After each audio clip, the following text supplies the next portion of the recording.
What's up, you guys? Welcome to The Imagination. I'm your host, Emma, and today I'm honored to have back on the show for a second time human trafficking, mind control, and satanic ritual abuse survivor and whistleblower, wife, loving mother, writer, and a young woman on a mission to blind the darkness with her light, Jennifer Guskin.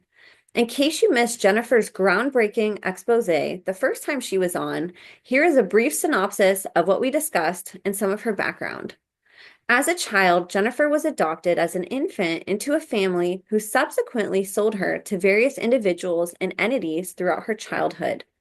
Although her memory comes in pieces, what she has remembered so far is enough to leave anyone's jaw on the floor.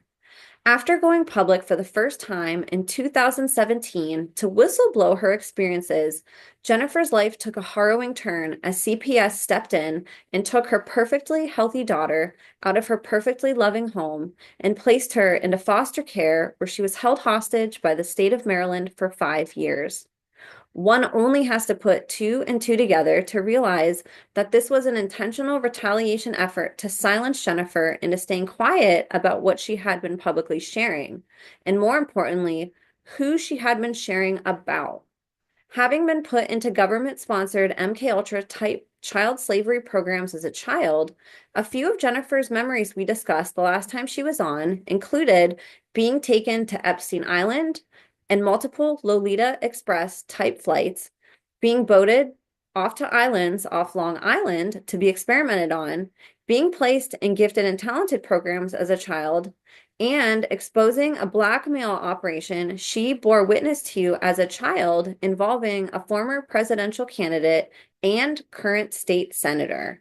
Jennifer's testimony has caught the eyes of millions after multiple posts of the blackmail operation she witnessed went viral, shocking everyone it reached and opening eyes who had never heard of such things being possible.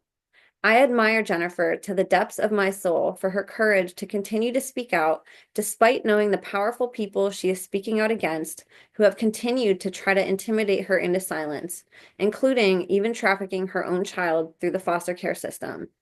Jennifer has recently been disclosing more bits and pieces of her story on X and on her incredible Substack, and I knew it would be a great time to have her back on to catch us up on some of her newest revelations, especially since many of you have requested to have her back on again.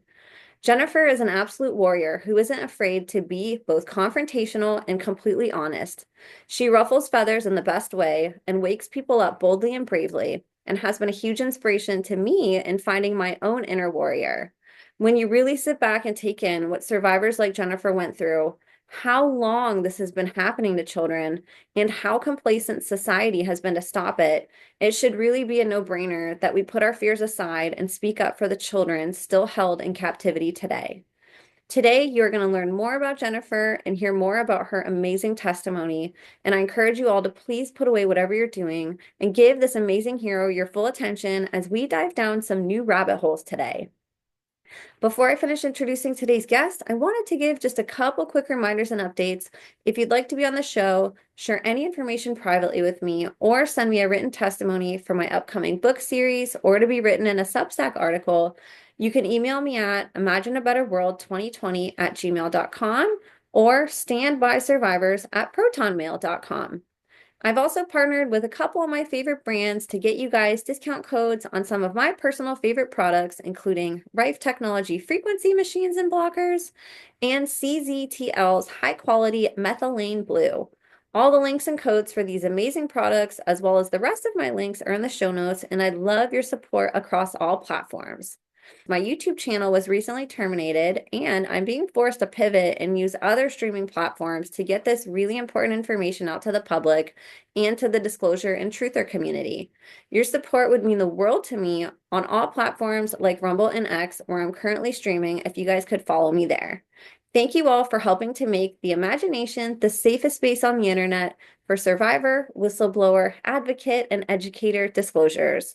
So you guys, without further ado, please help me in welcoming today's guest of honor, walking miracle, voice for the voiceless, survivor and overcomer, writer and content creator, anti-child abuse advocate, hero, fierce mama bear, my dear friend, and a woman on a mission to end state and government sanctioned child slavery and trafficking once and for all. The one, the only, Jennifer Guskin. Jennifer, thank you so much for coming back and hanging out with us again today. Thank you for inviting me. It's great being here again. It's an honor to have you. It's been quite an adventure sharing your story online. For people who didn't listen last time, I'm going to give you a couple minutes to catch them up on parts of your testimony that to fill in the blanks of what I said in the intro. But while we're on that topic, we discussed last time you were on how one post that you had made, you wrote on James O'Keefe's post about this presidential candidate and this blackmail operation went viral. And I actually took that clip out of our last interview where you talked about that and posted it, and it went viral again. So that's been really neat lately, seeing how people are wanting to engage with and share this type of content and these topics. And instead of just writing it out as conspiracy, there were some people in the comments that were sort of leaning that way, but for the most part, people actually believed that was a possibility and they took it very personal, and a lot of people got really emotional and outraged, and it was really interesting and actually really heartwarming seeing the amount of support that you got on that versus maybe a few years ago it would have been the opposite. Everybody saying conspiracy and a couple people here and there being supportive. So really neat that your story has touched so many people and gotten around so much. It's really hard to break through these kind of algorithms on these platforms. And you did it twice, so congratulations for that. Thanks. I honestly I have no idea how it happened or why it happened, but when it does happen, it's always wonderful and I'm always grateful to see when, any survivor breaks through. Me too. Absolutely. I know. I was so excited. I'm like, yes, let's go. Second time around. And so for people who maybe missed your last testimony and or if they listened to it and maybe it's been, a little while, do you want to catch people up on your story and fill in some gaps? Sure. Um, wow, gosh. So I guess to very, very quickly go through, from childhood to now, as you said earlier, I was adopted by a couple who sold me. I've been to Epstein Island and multiple Alita Express types of flights. After I went public, Child Protective Services kidnapped my daughter. I spent almost a year and a half political prisoner with no trial, and all charges were essentially dropped. I had to spend about another year in what was essentially about a halfway house. And since I've been out, I've brought a lawsuit against Child Protective Services. Essentially, I am trying to get reunification of families, protections for parents. I also want to get laws changed, investigations, and accountability for those who have been committing fraudulent removals on a mass scale. Essentially, what is going on with a lot of these children is, I put together if I was adopted as an infant and then trafficked to Epstein's ilk, how many other children who have been through the foster and adoption pipeline have also been trafficked to Epstein's ilk, which is essentially why I brought this lawsuit, was to try and bring some transparency and accountability on the subject. And right now, I'm in the process of just getting the complaint rewritten and getting prepared for a resubmission of the complaint and moving forward and proceeding on the case. Wow. What's been the response, or I should say, how do you feel about the lawsuit in the direction that it's going? Does it seem like it's moving in a positive direction and continuing to, or have you faced a lot of opposition and it's been really difficult? I mean, from what I understand, there has never been a pro se case that has gotten this far. A pro se case against Child Protective Services that's gotten this far. The judge has been honestly remarkably receptive. She's been incredibly nice. She's gone, really as far as she can as a judge to help me as a pro se litigant. But most of it is, on me and what I have to do and keeping it together and compiling a proper lawsuit and all that kind of stuff. What made you decide to go pro se? That's a No big attorney was undertaking. no attorney was willing to take on the case. None of them are willing to take on these cases. I mean, it is exceedingly rare that we find an attorney who's willing to take on these cases because when an attorney takes on these cases, they have to essentially say that their coworker didn't do their proper job in defending their client. So it's a situation where attorney bringing CPS case then has to essentially say that the attorney who was supposed to be defending these parents and helping these parents get their children back didn't do their job. So it's essentially one attorney eventually to some degree has to lay blame on their coworker for not doing their job properly. And a lot of attorneys don't want to be put in a situation where they have to sit and say, yeah, my coworker didn't do their job properly, is one of many aspects of it. Whoa, I never even considered that as being an option. That's really scary that, they're even in a position where it's something like that could come into play. That seems awfully political for somebody like a lawyer to have to pick and choose that, and have to deny clients because it almost goes against the interests internally that they're dealing with the court. That's really sad. Have you outright had attorneys tell you that, or what has been when you actually ask an attorney, what's their response? How do they turn you down in a sense? Essentially, they'll just say that either it's too big, the case is too big for them to take on, or just that they can't take the case. The vast majority of the time, they won't give me a reason. We need people that have courage to be in these positions. Like, I know that that has to be so hard, and like part of me can see why, they wouldn't want to risk doing that. However, hearing the client on the other side and what they're going through, I can't see how somebody wouldn't be like, okay, I know that this might be conflict of interest for, say, CPS and myself, but look what this child went through. Look what this mother went through. How many others are going through this? I need to speak up for them. It's amazing to me that there's not more people that decide, I guess, to do kind of the right thing instead of the thing that might benefit them the most, as far as reputation and keeping the peace. There's very few people willing to like engage with controversy with this and to kind of put their foot down. And I feel like if just a couple did, a lot of others would have the courage to do the same. They'd be like, I don't like that this is happening either. I think that a lot of I know that there's definitely some corrupt lawyers and judges for sure, but there's also not. There's some in there that I think just have so much pressure put on them to be a certain way. It's sort of like how medical doctors do with what they're able to say and do, that it permits them from being courageous. And they often feel like, well, I'm going to do this alone and I'm going to be penalized for it, and a lot of times they are.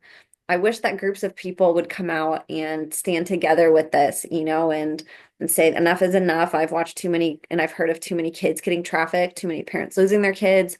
Like we need to band together and do something about this, So hopefully there's some lawyers out there that, have been sort of contemplating that because you really don't. I hear that from so many moms and dads who are going through something with the family court and CPS is they're having trouble finding representation. And that's like a really scary place for a parent to me. These are really serious issues. Like what's more serious than your child being taken from you?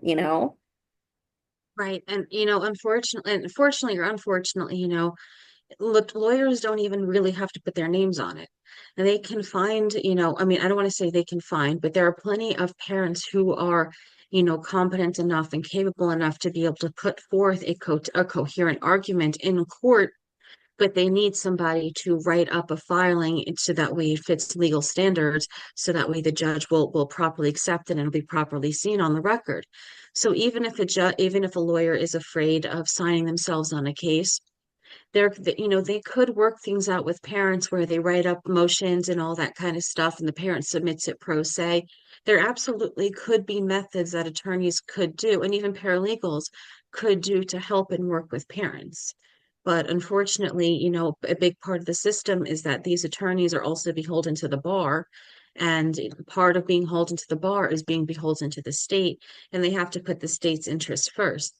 And when they open the door of this child trafficking through CPS, that opens such a big can of worms that the bar and the state really at this point can't close.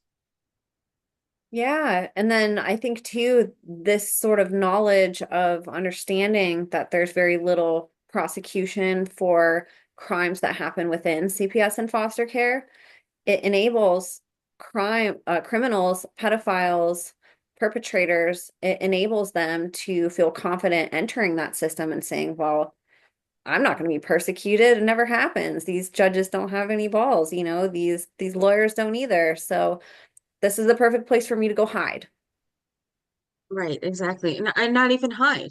They operate, out in the open. which is even A lot of scarier. them, yeah, a lot of them don't even hide. They will operate right out in the open.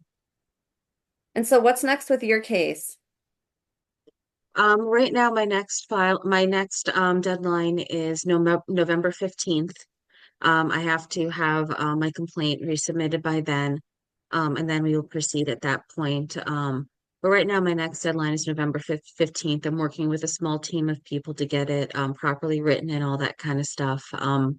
But I am certainly, still looking for anybody who is legally apt, who is willing to work with me on this, not just this, but I am hoping to, while I go through this process, accumulate the names and numbers of people who are willing to take on this case. They don't have to be an attorney. They can be an intelligent individual who is knowledgeable on the law, who is capable of writing motions, and who is willing to work with parents. And that could also work. So, that's another big thing that could significantly help as well. I'm hoping to accumulate a number of these minds. And if my case is successful, I want to have these minds come together and start a small army of people that are going to help parents who have lost their children, not just get their children back, but get laws changed, get accountability, and get help. Get help for these families, get help for these children, and actually do something about the systemic child trafficking that's going through CPS at this point. So that's my ultimate goal with this lawsuit, Would you or recommend one of people my to ultimate go pro goals. se if they're struggling to find an attorney? Do you think that that has benefited you to do that just because? Tremendously. Yeah. Tremendously. Like, to give you an example, when I had my public defender, I had over 80 pages of testimony and evidence compiled. I had it, ready to submit to the court, ready to go. October 25th comes around. I've got a dozen copies of it in the courtroom. I've got more than enough for everybody. And I give my copy to my attorney and I say, Mr. Jacobson, please submit this to the judge, to the court. He brings a submission, brings it to the clerk, has the clerk stamp it, and then hands it back to me. That's not how you submit it to the clerk or to the court. You have to leave a copy with the court, plus give each party a copy. He did not do that. He literally took the same copy, had it stamped, brought it back to me, and said that it was submitted. He pretended to submit my evidence to the court. Now, later on, after I found out that he pretended to submit it, I fired him. And then I submitted the evidence to the court. The case got moved from the family court magistrate to the chief administrative judge of Baltimore County, who took adoption off the table. No way. So I went from being represented by, attorneys and public defenders and them not acquiring anything, not submitting anything, not doing anything in my defense, to going pro se, submitting what I had, which was drug test results, blood work, emails, text messages, diagnosis reports. And I submitted it all to the court. And it goes from the family law magistrate, who technically isn't even a judge.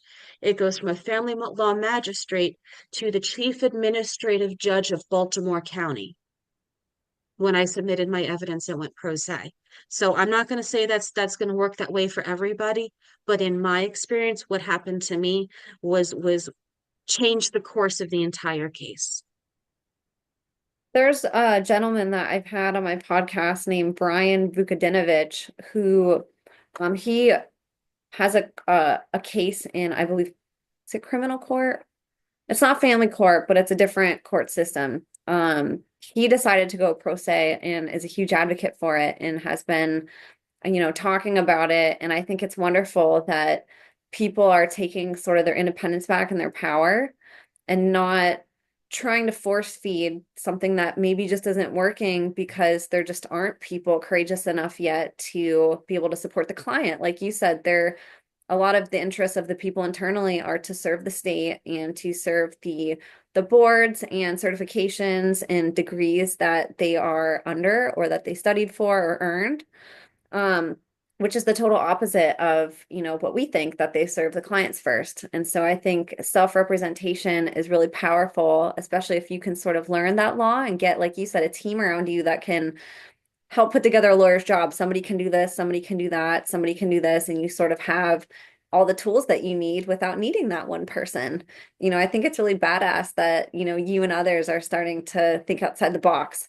Because I've seen that just so many times with parents who didn't think that that was an option. They just trusted their lawyer, and their lawyer just led them into a trap, and sadly, it was not of a benefit to them in the end. And I think sometimes if people would have maybe had the courage or knew that they could represent themselves and that it could maybe work, that more people would choose that. I think it's a really scary option when we're used to seeing the lawyer judge type relationship and like honoring that and thinking that that's the only way. Right. Yeah, no, I completely agree. And so kudos to you, girl. I ask everybody to pray for you and to keep lifting you up. Is there anything, I know that you said that you're looking for people that could maybe help professionally with your case. Is there anything that people can do to support you who maybe are watching or who follow you, who might want to engage with you or help support? Is there anything that people can do on the ground? I guess a big thing is, whether it's supporting me directly or indirectly, is if you know somebody who's dealing with CPS, be supportive of them, be there for them, listen to their story, listen to their version of things, and be there for them. It's at this point, over 50% of the children who go through foster care are sexually assaulted within the system. You know, at this point is a higher chance of that child being abused while in the system than home. And the parents at this point deserve more of a benefit of the doubt than not. So what helps me is helping those parents who are going through this so they don't have to go through this by themselves. And that's such a good point to make about the percentage of people that, or should say children that go through this and end up meeting some type of abuse, through their journey through foster care and CPS. It's really scary. And I can't tell you the amount of times that I've had guests on my show that went through satanic ritual abuse and had a similar upbringing to you, and have mentioned that that's where they think that these children were being curated from, that were being used in these abuse situations. And from the outside, society thinks that CPS and foster care is helping. And it has the potential to, if it was running correctly. It's just there's so much infiltration in it that it's turned into this sort of racket, this way of looking at children like human capital instead of like an innocent child that needs help. And it's scary the amount of perpetrators that hide in those networks. You know that through your own story, and maybe you could talk about that a little bit. Like, how does this type of abuse happen so much, but it's just hidden? Like, how do more people not know about this? Well, and that's a big aspect of it is how hidden it is.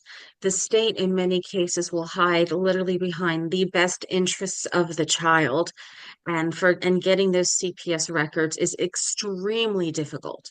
Like trying to put in a FOIA, trying to put in a parental rights request. Like for example, in the state of Maryland, I'm trying to get those records, and I'm pretty much being told that the only way I can get the records from my daughter's time in foster care is through with a court order. So they won't even give it to me, like as her parent, they won't even give me her records without a court order signed by a judge telling them to give me her records.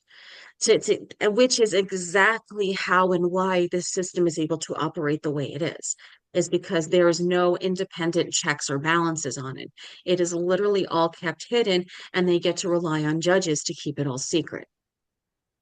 That is so terrifying to think about. And then to think about all the kids that are in there that don't have, the people that should be advocating for them are the ones that are hurting them, and they don't have anywhere that they can go, and they're just being passed sort of from either family to family, caseworker to caseworker that just, looks away from what they're going through, or they're put with a Or family John to like you were. John. Yeah, right.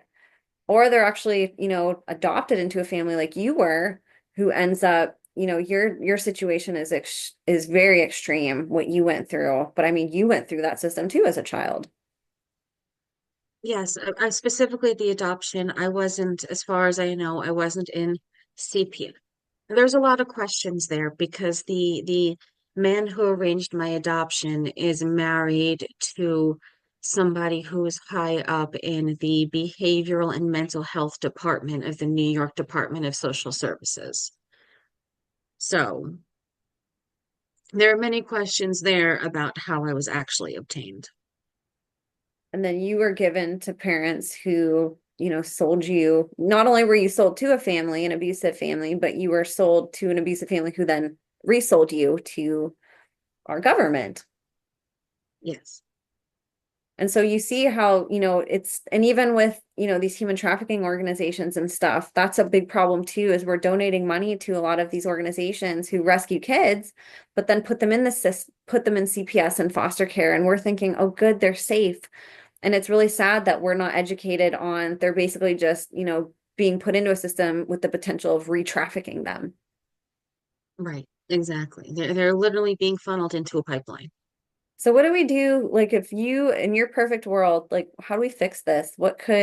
If we all came together and put all of our resources together, what needs to be done to poke a hole in this or at least to start getting it rolling in the right direction? Because I think this does have the potential to be a great system. We do have a lot of kids that don't have good homes or, their parents don't want them and give them up. And so we do need somewhere for those types of situations and we need places for children to go. But to think that the biggest one is this unsafe is really like it haunts me at night to think about. Well, and that's definitely a big aspect of it, and how do we handle this? How do we handle this type of situation?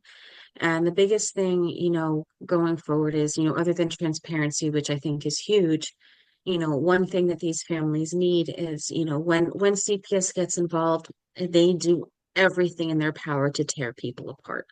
Like everything they can possibly think of. They destroy families. So that way, even if somehow the child is ordered to go back to their parents, there's no family to go back to.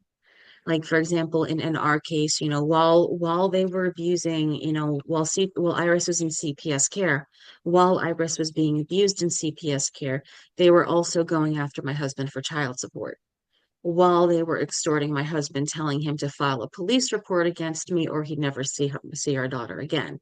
Interestingly, within maybe a couple of months, was it July, August, September? Yeah, within a couple of months of him filing with a police report to have me arrested, child support gets cut.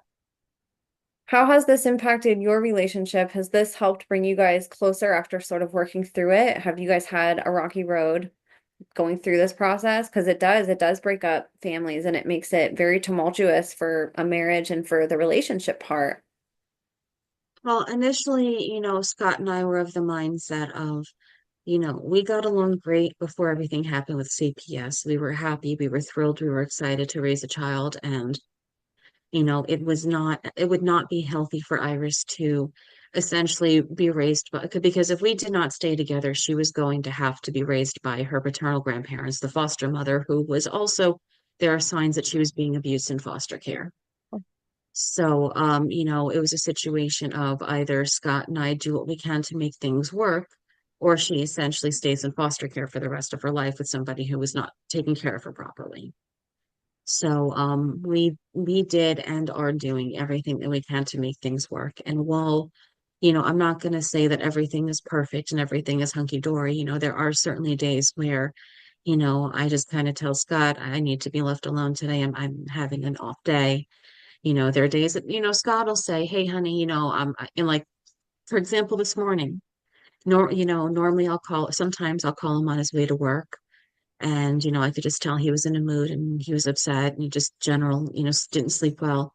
And I, on his way out, I said, hey, honey, can I call you when you're on your way to work today, or would you rather your music? I want my music today. Okay, honey. We've learned how to communicate when we're having our off days. I think that's been a big factors is, another thing that's helped is that he has seen how much Iris has improved since she's been home compared to when she was in foster care. So that has also been a tremendous, tremendous help. She went from, missing 45 days at school, for 2 years in a row in daycare. She missed 40, over 45 days in a row to, coming home with us and missing maybe 10. So, she's gone from very, very different environments. And she's doing much better now. But I think the biggest thing that parents need to do, if they are able, because I've seen the hell that they put parents through, and I can't hold animosity against couples who can't stay together through all this, because I've seen the hell that they will put us through.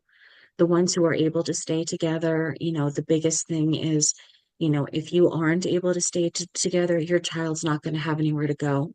They're going to either go back or stay in the system, and you don't know the hell that they might be going through.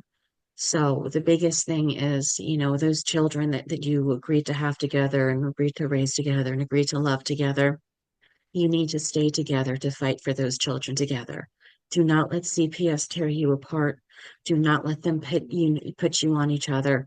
You agree to raise these children together. You need to band together to fight for those children, and do not let them delude you into thinking those children are going to a better place. There is nowhere better for a child than with their parents.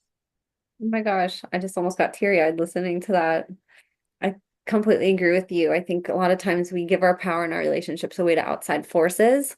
And it's so easy to when you have things coming against you, and even in a relationship where you're talking about needing personal space and being okay with communicating that, it's really easy too to take that personal instead of being supportive of it and being like, I'm going to be understanding of this. I know it's not me, it's something that they're going through.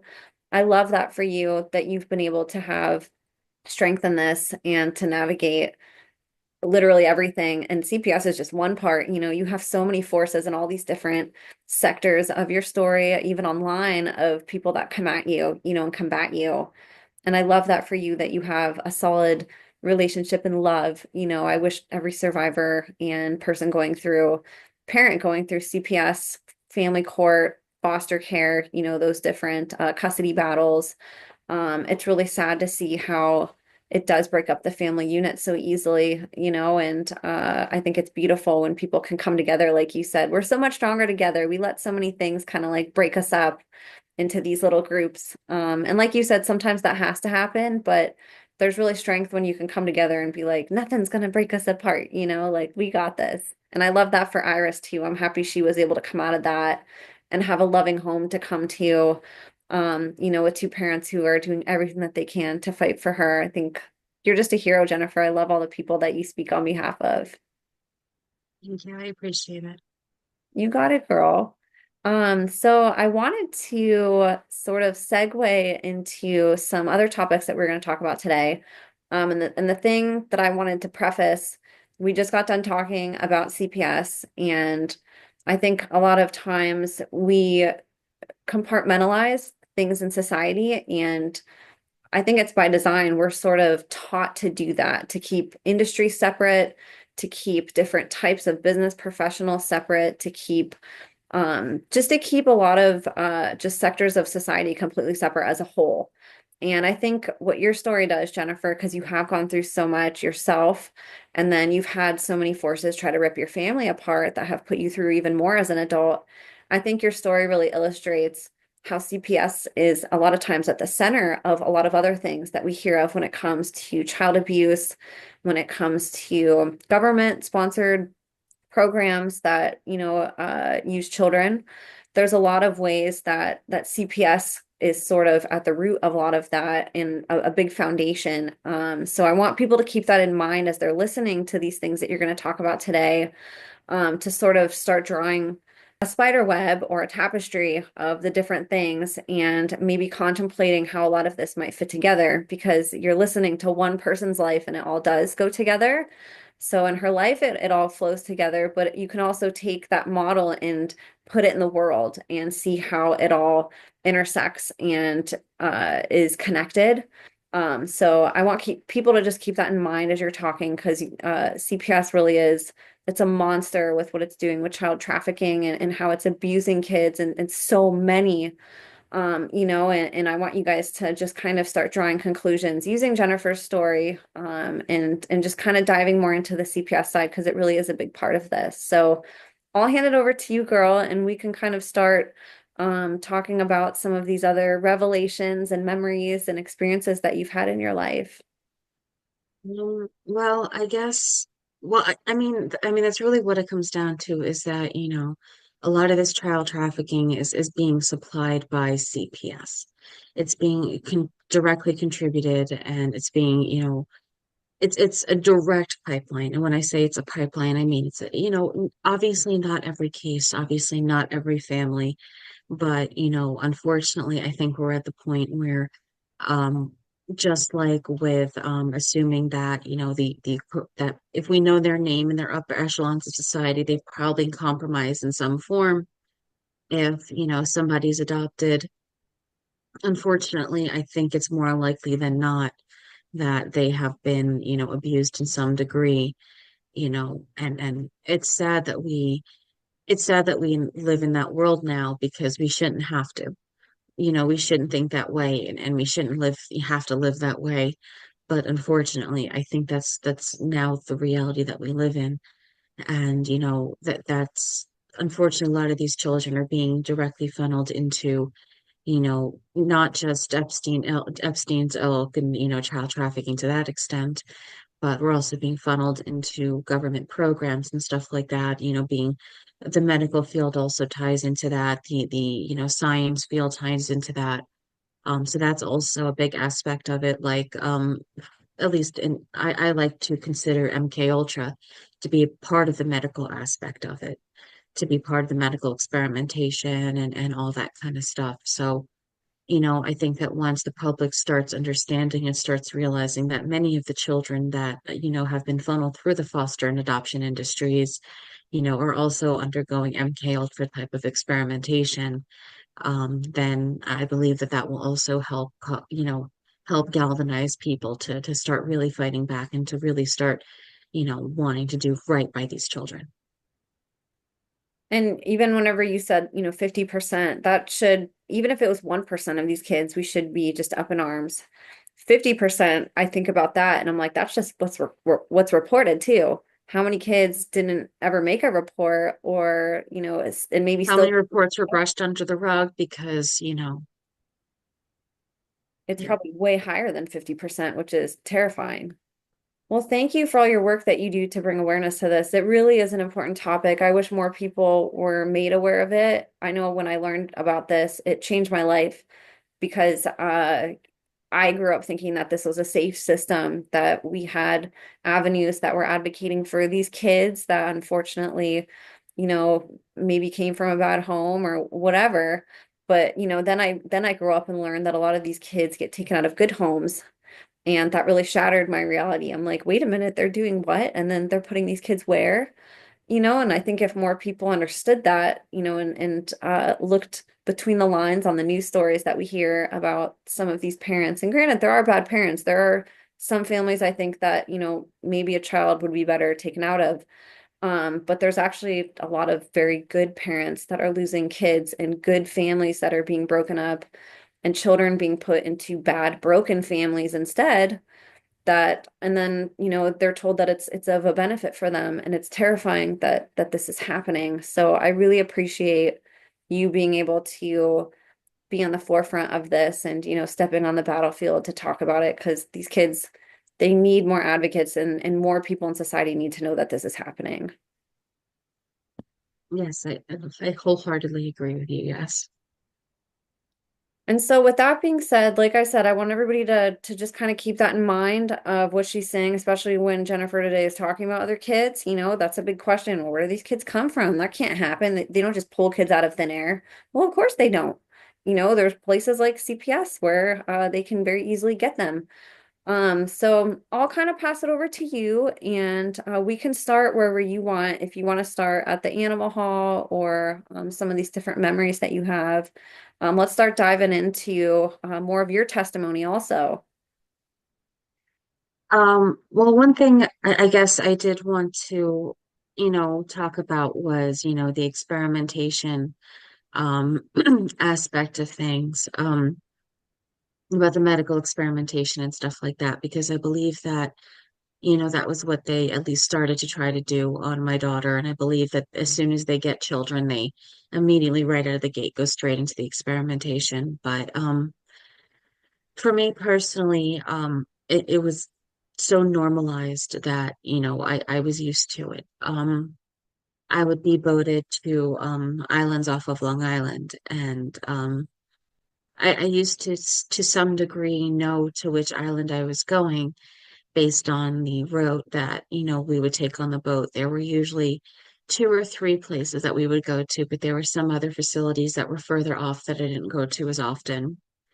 But there was one facility that I went to most frequently, that I remember we got off and there was like a little dock, and we'd walk down the dock, and then we got to the sand, and there were reeds, like walls of reeds on both sides, and we'd enter the facility down through a flight of stairs. And um I remember this was one of my favorite places because there was one hallway. It was a hallway that was literally lined with animals, with animals in I don't want to say they were cages because they weren't like the stereotypical cages with bars, but they were the kind of like cages that you'd see at the shelter where they would like the plexiglass cages with the little holes and stuff in it. And the walls were different animals. There were rabbits and mice and, cats and dogs. And on the bottom, there were actually on both sides, when you first walked in, there were wolves. There was like, I remember there's usually three of them on this side, on the left-hand side. And then there was one large one on the right-hand side when I first came in. And I remember I went, whenever I came into this room, I always like to stop at the wolf on the right hand side and talk to him and try to, just be friendly with him because he was alone and he was by himself. And I felt bad for him because the other wolves had friends, but he was in there all by himself.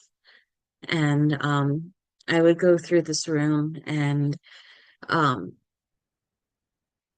I think there's more rooms, but for some reason, right now it leads directly to another room where they had a chair that I would sit in, and they drew blood. It was a machine that drew my blood. It wasn't a human. I was used to a machine drawing my blood. The arm would come over my arm and come down to my arm, and it actually drew it, if I remember correctly, from this vicinity on my arm. And I would sit there, and they had a tube coming down, and I remember sit there for a while, and it would just draw blood from me. Um, and I remember eventually moving when we eventually switched to a more normal doctor. Um, I remember how much I didn't want to do the finger prick. And I remember the first time I got the finger prick done, I was like, oh, that's it? Okay, that's not bad at all. That was really quick. Because I was so used to my blood draws taking, 15, 30 minutes, stuff like that. Um, but there was very frequently some of my some of my most frequent memories in these facilities was there was a room with a well, many rooms, but there was one particular room with a medical table, and I would be lying on the medical table, and I don't know why this room was formatted this way.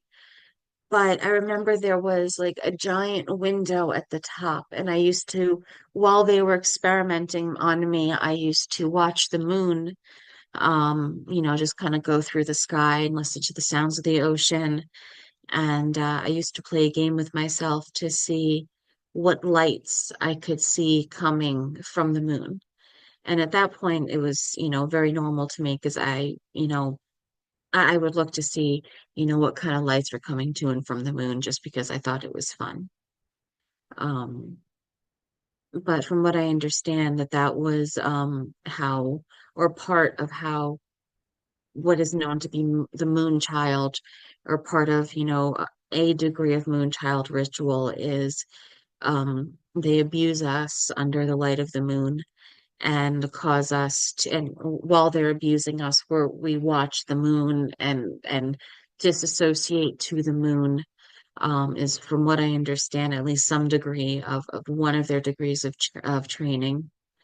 Um, but from what we from what I've talked about with other survivors, with the very few conversations I've had with other survivors, we believe that that is part of the reason why I don't have DID like most survivors do. I don't have multiple personalities. When I was abused, I didn't go internal. I had this thing that I did where, especially at these facilities, there was a man who, when I'd be leaving the facilities, he would be walking his dog on the boardwalk. So when they were abusing me during these time periods, I would imagine myself just kind of in the man's office, um, watching the man work, sitting on the floor next to his dog, petting his dog. Um, Sometimes I would imagine myself like making things move in his room and then seeing, and then seeing him get up and move around and see what I had moved around in the room and stuff like that. And I've spoken to some people about this, and some people think that it was a degree of what some consider to be astral projection, which is which might be part of the reason why I didn't develop the multiple personalities, that rather looking inward, I astral projected and went elsewhere and went, other places. Um, that was, and I believe that that was also part of the reason why they continue to experiment on me and continue to do the things that they did to me, because I had tendencies to react to the abuses that they were doing differently than most people. And they saw certain what I call metaphysical tendencies, um, that, or metaphysical traits that they found somewhat desirable to a degree. Now, you mentioned them taking a significant amount of blood at different times. Do you know what they used that for after it was gone, or was that totally kept from you? Um, I was told sometimes what they used it for. Like, I remember that there'd be sometimes that they would say, we're using your blood for this today, or we're going to test you for that, or we're doing this with it. And I just go like, okay, sure, all right. It's not going to be too long today, right? Because part of my training growing up, for the abuse, for the sexual abuse, was to show them how much I love them. So the way that they taught me and they trained me to accept this kind of stuff was they taught me to think it was helping people and it was loving people and it was caring for people.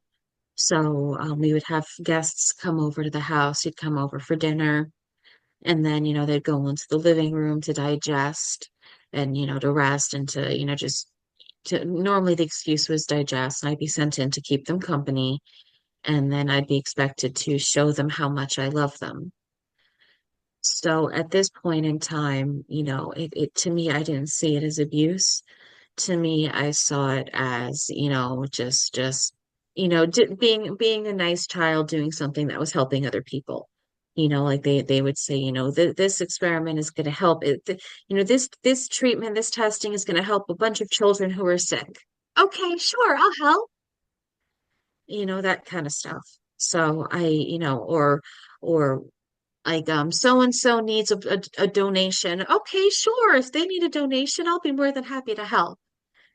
So I didn't understand at the time that what was going on was not okay. That breaks my heart to think from you and so many others. Like a child should just be loved and loved in a way that's healthy and safe. And it's so disgusting how they invert that for children and condition them to think that that word means something different than what is inherent to them. It's so sad and so sick, and I'm so sorry that you went through that you had adults that should have been protecting you and loving you who changed the version of love that you should have had into something that was really exploitive and heinous.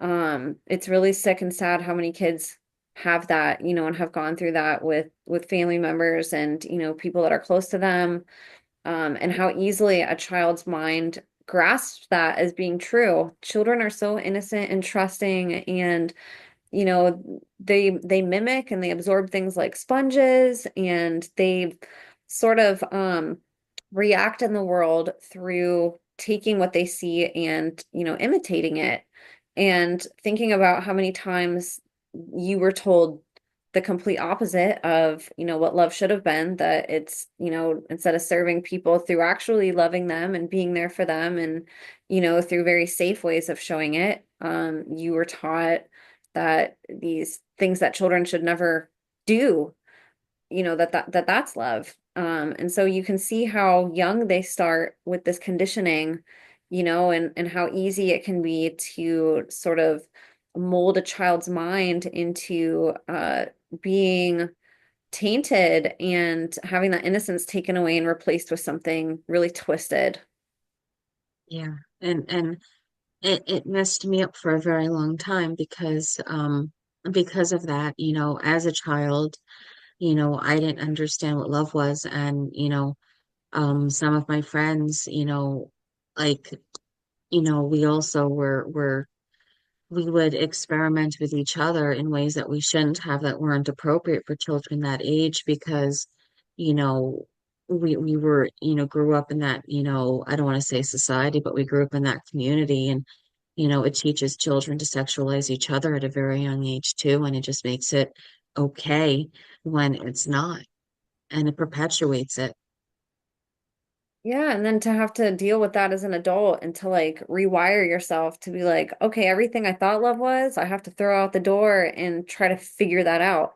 Like something that should be so inherent to us, and it's really sad, but I love how far you've come, and that you have found love and you have a beautiful daughter, and that, you get to now give the life to that you didn't have, and you get to teach her all the lessons that you weren't given, and you get to show her all the things that you weren't shown. I think it's awesome that you have been able to take this 180 as an adult now and use what you didn't have, and empower yourself to not pass it on to the next generation, and to like really dive in and learn from that. But it is really sad and it's disgusting that you should have even been put in that position to begin with, and that you should have had to deconstruct something like love, and relearn it as an adult, and like figure out what healthy is, and learn how to trust again. And there's so much more than just these instances that people don't realize. These things that happen as a kid, just because they happened when you're 2, 3, 4, 5, 6, 7, however old, 13, it doesn't just stop then. When and if it stops, like it's something you deal with your whole life. It's things that you have to constantly be overcoming and like reteaching yourself, and it's sad how uneducated we are really on trauma, and how that impacts somebody throughout their life, not just as a child. Right. And then, there's of course the generational trauma, how, there's the theory that it's passed down in the genetics. So, I mean, it's an active, unfortunately, it's an active fight for, I have to break the trauma that I endured. I have to break the trauma that Iris will not have to endure, and then she's going to have to break the trauma that her child is not going to have to endure. And it's a frustrating, cycle, but it's, something that takes true love, true care, true compassion, true empathy to deal with and break. And I'm hoping that we're coming onto a world where, those of us who have been broken as a child can, help make sure that our children are healed. While they will have the genetics from it, that they won't have to deal with the pain from the genetics. And so that hopefully their child won't have to deal with it. Amen, sister. Amen. Thank you for setting the example of that and for sharing that. It's such an empowering thought to think what we can do with these bad things that happen to us, how we can turn it around. And even if it doesn't fix our life, like it doesn't make what you went through go away, it doesn't make you forget it. But man, your daughter having an easier life, not having to go through what you did, and knowing that that Iris's children will have, even less trauma in their lives, and she'll get to take what she learned from you and through her own life and pass it on to them. And then, each generation will break just a little bit more. And that's really beautiful. And, hopefully as a society, we can realize that there's so many forces coming against us to like rip that family unit open. We just talked about in your case a big way that that happens to a lot of couples, with their children being put in really compromised positions through, CPS and stuff like that. But there's so many wars waged against the family unit and breaking that up. And, that affects those children and it affects how their relationships are. And, if we don't start a pattern of generational healing at some point, we just keep passing down these really hard lives to our kids. And, it's not fair in a lot of ways. It's up to all of us to take that responsibility. It's never too late to start healing, even if you're in your 60s, 70s, 80s, just starting that process and being able to show your own kids that you're healing even, at that age, I think is beautiful and starts to break that and starts to give them the inspiration to start doing the same if you have kids who have gone through a hard life after you did, just because it's not 100% fixed now doesn't mean that it won't fix down the line. And so that's a really important conversation. I'm really happy that you brought that up. Now, as far as these facilities go, I know that you said that you've been taken to different islands and things like that. Were these facilities that were sort of off the books, or were these facilities, say, like a military base or somewhere that geographically you could pinpoint and be like, oh yeah, it was a hospital or it was this, or was it sort of just these facilities that are kind of out of sight, out of mind? These particular facilities were out of sight, out of mind. I had been brought to hospitals and I just started getting a new series of flashbacks of being walking through a hall at a hospital, and I apologize if I retch. This one makes me nauseous. Walking through a hall at a hospital, and as I walk through, the hallway is changing and shifting into other hospitals I've been in. And as I walk through, I see the doors, and I'm going through, and the doors are shifting into various hospitals that I've been in. And if I try to look in one of the rooms shifts into many of the rooms that I've been in. And it's very nauseating right now. It's shifting a lot. So I'm waiting for that one to get more stable before I can really explore it because just the shifting is nauseating. Those are more normal hospitals, more on the books hospitals, but the places I was voted off to, mostly, I believe, are more on the books. One is in what looks almost like a swamp area, and it literally comes out of the ground or out of the it's not even ground, it's marsh, liquid, gross gookiness. And it comes out of that and we go into there. There's the one I also explained that has the reeds that, the reed walls that I walk down. These were more off the records. I do. There was a time where I knew some of the islands' names. One of them it was a short name, either one or two syllables. It was maybe 4 or 5 letters.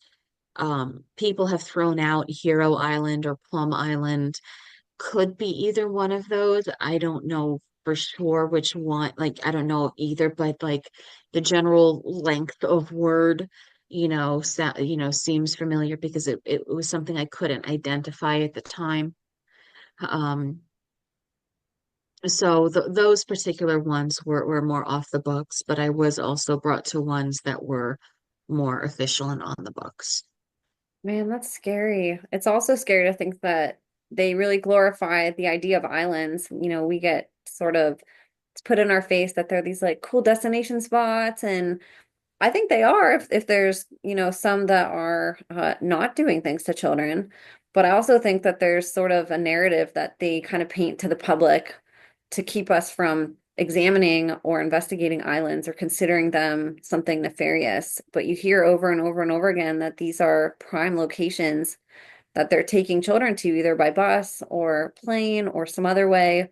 They're doing things in these very, very, very remote locations, and there's really no way for anybody to know about it. Right. And I think that's part of the reason why they do it is because, because they're so remote. Yeah, and like how you said, if there's not signage, if it's not some like official facility, there's no way that, if push came to shove and somebody's like, "Well, prove it." It's like, "Well, how am I supposed to do that when as a kid, like I'm flown to this place, I don't know where I'm at. I'm taken to an unmarked facility. I'm walked through security into like these weird rooms or dungeons or whatever it is underground." And it's like they do that too, I think, to keep the secrecy by just not having it be anything and just having it be just like a very basic generalized location And that another thing I've noticed that they like to do is they'll like to upgrade or update and change around these areas. They'll like, for example, one place where I remember being heard at, was a pizzeria, and then, every 20 years or so they update it, redo the outside, redo the inside, the way down to the basement normally will be like over here like 30 years ago, and the next time you come in, the way to the basement will be this way and a side way. So that way, if you go in and you're going in trying to remember things, it's all sorted up differently. So I've noticed that they'll do that as well. it's really interesting, the whole pizzeria slash pizza concept of this. I know that it's a code word, but man, what a weird thing or place to pick in a sense to do this stuff. And it's weird how common that is. And then you grew up in New York, and pizza is a huge part of the culture there too. Yes, huge. It's like it's New York culture pretty much. Yeah, that's really terrifying that you have that as part of your story too. Was that somebody that I'm assuming was involved with the network that owned that facility and it was kind of a hub in the network? I don't know exactly. I was there for my friend's birthday party. Gotcha. So, and that was weird because the friend kept trying to get me. It was very, very adamant, very, very shovey, wanted me to drink soda, and I didn't want to drink the soda, like very pushy about it. And, back then I didn't consciously know that they were putting stuff in the soda. I only wanted water, but she was very, very, very pushy about, well, oh, it's my birthday. Drink it for my birthday. I don't like soda. Thank you though. So Wow, you had an intuition somehow. You had an angel on your shoulder that was like, "No, don't do it." Um, I always love hearing those moments in stories. It seems to happen here and there where there's just sort of like a God moment in a sense where there's a divine intervention that happens from permitting the child from going through something worse, and I don't think any of that's an accident. I know you obviously didn't have that happen every time, um, which is really sad and horrific that you had to go through so much.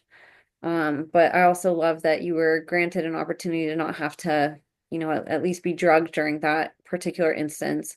And it's also interesting too how they get children, um, they sort of train them as perpetrators from so young too, and the child doesn't realize it. Like they probably had that child asking everybody to drink the soda, and to think that they're doing that, and the child's just kind of doing what it thinks it's supposed to do very innocently and doesn't realize like it's drugging all the other children that are there. That's another way that, or another thing I should say that is really hard for society to accept that they're making children do these really horrific things, just like what they had you do with, how you would show people love. They do a lot of these things that seem very innocent to the child, and they condition it to seem innocent, and it's actually not. and they love doing it. They love inverting, something that is good and beautiful and innocent and holy. And they love inverting it and corrupting it and making it into something it's not. Absolutely.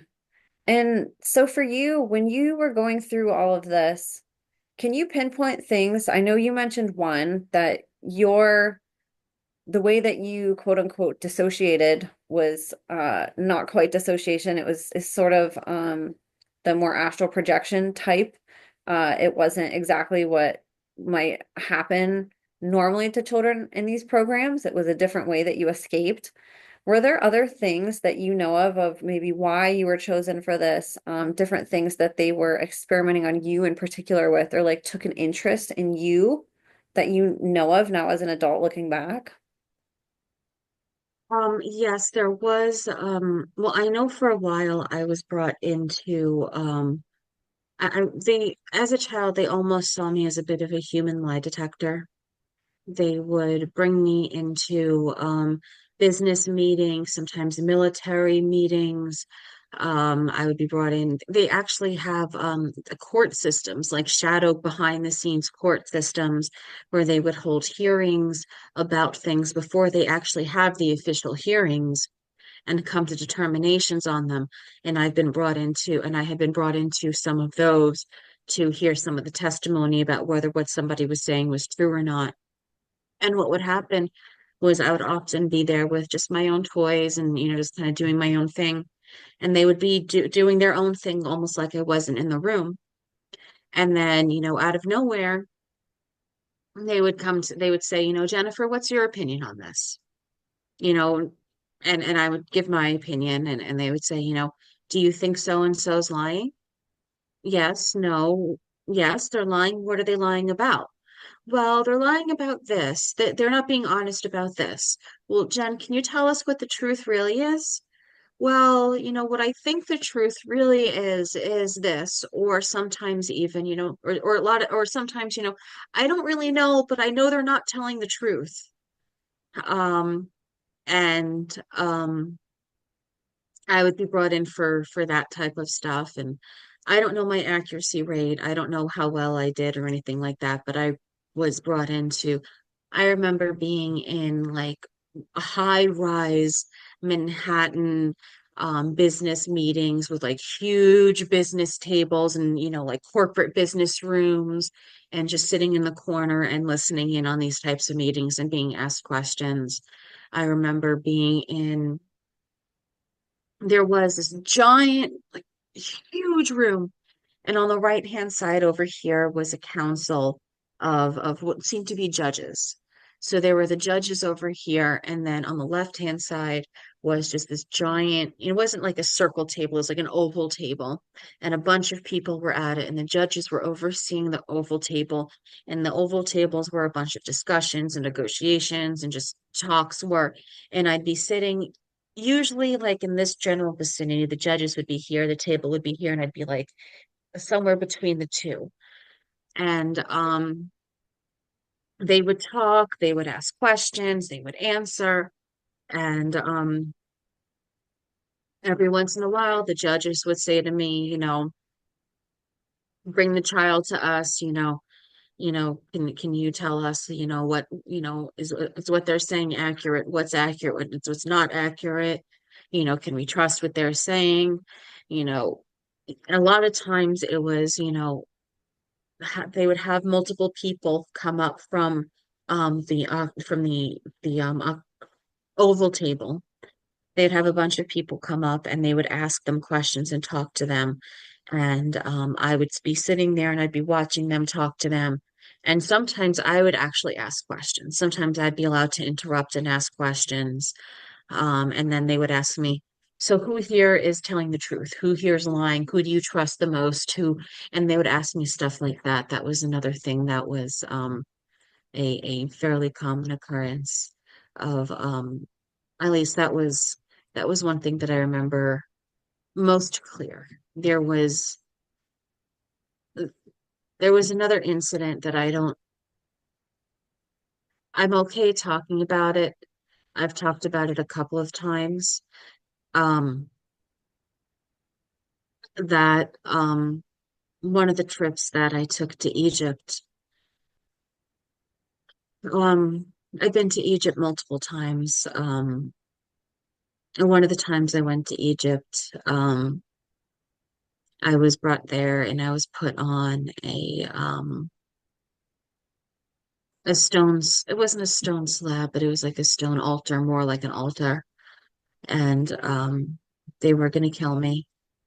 I remember it was like an ancient, it wasn't just a stone altar, it was It was inside of ruins. There were, not pillars, but like it was ruins, and there was a stone altar inside, and I was laying on the altar, and they were about to kill me. And I was like, all right, if this is it, this is it. Let's hope it doesn't hurt much. Just close your eyes and, let what's gonna happen happen. So I closed my eyes. I took a breath, and the next thing I know, I see through my eyes, I see this yellow light flying, like a bunch of yellow lights through my eyes, just kind of flitting all over the place. And I hear the people around me screaming. And then the light comes together over me, and it kind of like explodes and disappears. And I open my eyes, and when I open them, the people who are around me are on the floor in the quarters of the ruins, but they're not. They're piles of muscle and grossness and bone and not identifiable as former human beings. Um, and then I walked out, and um, the people that were outside, they were lined along, not directly along, but a little further along the ruins. And a couple of people approached me um, in suits, and they took my hands, and I'm walked off, and and I don't remember anything past that. Oh my gosh, that is terrifying. We really live in such a spiritual world where there's things that are unexplainable verbally that happen to people that can't be defined with the normal sort of equations on what we're used to in this physical world, explaining where we are and how this world works. And I hear it over and over and over again with these testimonies, the spiritual aspect of it. And, whether it's something that the child is able to do, a spiritual gift or something in a moment that they do that is just unexplainable, or if it's like an entity or some type of an energy force that's outside that is doing something, whether it's in a ritual or some or another way. There's so much around us that is really unexplainable, and it's scary the ways that again this stuff is used in these programs, that there's so much like black magic through these different rituals and the locations that matter and the time of day, all these different things that they curate to have kind of the perfect storm to create something unexplainable that, again, is really hard to contend with as an adult, trying to figure out how to, how do you get justice for something that like that? Like how do you go explain that to, say, a lawyer or somebody, like I 100% know that this exists. I think anybody that watches this podcast, and there's hundreds of survivors who have had really, horrible things happen energetically that they can't explain, a lot of times in a situation like what you were, a ritual at some really weird location that doesn't really make sense. Maybe, as a child, like why would they be taking a little child to Egypt in a ruin, putting them on an altar, and why are all these people there watching to begin with, but then to think about like the after effects with that and trying to make sense of it, that had to have been really, really difficult for you. And, that makes me really emotional to just try to put myself in your shoes as an adult. I can't, like, it's so hard for me to even try to fathom going through what you did, and again, I'm just so sorry that you had to witness that, and that you had to see something so horrifying. I'm really grateful that you made it out of that. And I'm really sad that there's so many people that, their lives just go unaccounted for at the expense of these experimentations that they're doing on children. Yeah, and unfortunately, it just seems, well, it seems like it was going on, completely uninhibited. It definitely seems like there's growing awareness. It definitely seems like there's growing awareness, not just to the physical aspect of it, but the spiritual aspect as well.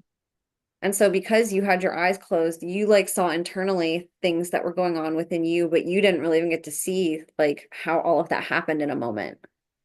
All I saw was, flashes of lights moving across the back of my eyelids, and then I heard, the sounds. Um, but I didn't see it actually happen. And who walked you out? Were there other people who made it out of that weren't compromised and I guess sacrificed? Or was it pretty much the whole room that was taken down with this event and you were just like, okay, what do I do now? I need to leave. Well, what I specifically remember from from this memory is, being laying on the altar, closing my eyes and the lights. The way it normally works when this type of stuff happens, is they will normally have, a pathway of, usually the doorway will have a line of people, usually some kind of theme, depending on what they're doing for the night or whatever. There's some kind of theme in the way they're dressed or clothed or, carrying and stuff like that. Um, Usually they'll bring depending on what they're doing, they'll have people escort the sacrificial subject through the line of people into the door. And depending on how they're doing it, they'll either have the people on the outside listening, or if it's a more public thing, like for example, in this particular ruin areas, or in these particular ruin areas, the sacrificial rooms are usually fairly small, so they won't have everybody in it. They'll just have the immediate, I guess you can call them priests, but I don't know if that's what they really are. They'll have them in there. Um, and the majority of the people for these particular ones are waiting on the outside, though I've seen plenty where the people are inside for the sacrifice. Um, but for these are the people just waiting on the outside, and I don't know where the suits came from or why the suits were there. I don't know if that's my mind replacing whoever it was with suits just to kind of ease the association of it, or something. But the people who were in there were, it was maybe four or five, maybe six people that were in the room with me that were turned to mush. Oh my gosh, that's so terrifying. Do you know what the purpose, like what the goal was that they were trying to accomplish with all that? Um, I'm not entirely sure. I think it's associated with when I was supposed to assist with a pyramid birth. Another thing I was brought to do was I was brought to assist women, certain women with certain profiles with their birth. So I was brought to the Great Pyramid. I believe it was the Great Pyramid. The sarcophagus was filled with water, and I was told at the time it was, and what I was told at the time, so, take that for what it's worth, was that the woman giving birth was actually a Kennedy. And the sarcophagus was filled with water. They were attempting to do a water birth, but they knew from the beginning that it was a high risk birth, but they still wanted to go through it. And, I remember telling them something's wrong, there's complications, you need to get her help. No, no, no, it's fine, it's fine. No, something's wrong, there's complications, you need to get her help. No, no, no, no, no, it's fine. No, I'm telling you, there's something wrong, there's complications, you need to get her help. And eventually they took her out and they had to airlift her because the complications were so severe. And I don't know if the woman survived or not. Um, I don't know if the sacrifice has to do with the pyramid birth or not. For some reason, I feel like it's the same trip. I'm not 100% sure, but I don't know if it's associated with that or not. I feel like it is, but I don't know what the association is. Egypt seems to be, I don't know what the word would be that they would use, but it seems to almost be this energetic portal that for some reason is really important with some of these yearly events that they do with children. And I know you have had, you've recently started talking about this topic, and I think it's a really important topic. It's something to me that has become more important to me in these testimonies is helping connect these different communities that have also become compartmentalized. Something I've realized doing these interviews is that there tends to be categories for abuse, and I don't know why, because the more I listen to these stories, the more I realize that there's a thread that connects them all. They're not a separate community. There's not the MK Ultra community and the UAP community, and then the SRA community, and then the human trafficking community. It's all together. All these things are part of the same program, even if a single person doesn't remember going through all these different things or doesn't realize that it's all one and the same. There are so many connections with SRA and MK Ultra survivors and advanced technology and or aliens, non-human intelligence, UAPs, UFOs. Um, and then on the other hand, there's a lot of people in the disclosure community who are speaking out against UAPs and non-human intelligence that have a background in child abuse that goes multi-generationally, or family members that have had these experiences with this phenomena intergenerationally. And I think you're really courageous for coming out and talking about that a little bit, because I think the more that we're combining these different sectors and communities, if we pour all this information into one pot, we're going to get a lot more answers than compartmentalizing them and saying, well, you stay over there and we're not going to talk about what you're talking about. You talk about that in this room. You're not allowed in our room, and I think it's awesome, and I wanted to talk to you a little bit about that. One, if you want to share anything that you have gone through, and then also just kind of like what the response has been with you sort of bringing that up on social media too. Well, it's honestly overall the response has been positive. I definitely understand the hesitation for people to talk about it because it is scary. Like I am trying to figure out how we can broach this subject, find the good little the stepping stones that we can start taking the big leaps. But like, talking about the experimentation and then slowly getting to that point, like for example, there's one thing that I am more comfortable talking about was in one of the facilities that I had been in, there was a cavern room. And in the cavern room, they had more of those, scaffolding. They really love their scaffolding stuff. I went in on the right hand side, went across the catwalk, and they had a craft that wasn't from this planet. And from what I understood, nobody could get into it. Nobody, knew much about it. It was something that had crashed here and that they took here and were trying to get into. So, me being the, curious brat I was, I go exploring and I go up to it and I just kind of like look at it. And I remember, I think I put my hand on it and I put my hands on it and it opened up. And I went inside of it, and in the center there was like a standing console, and then I guess where the front would be, there was like another standing circle, like a semicircle console, like a control console. And I went to the control console and I put my hand on it, and what I felt was like I felt like I had been pulled out of my body.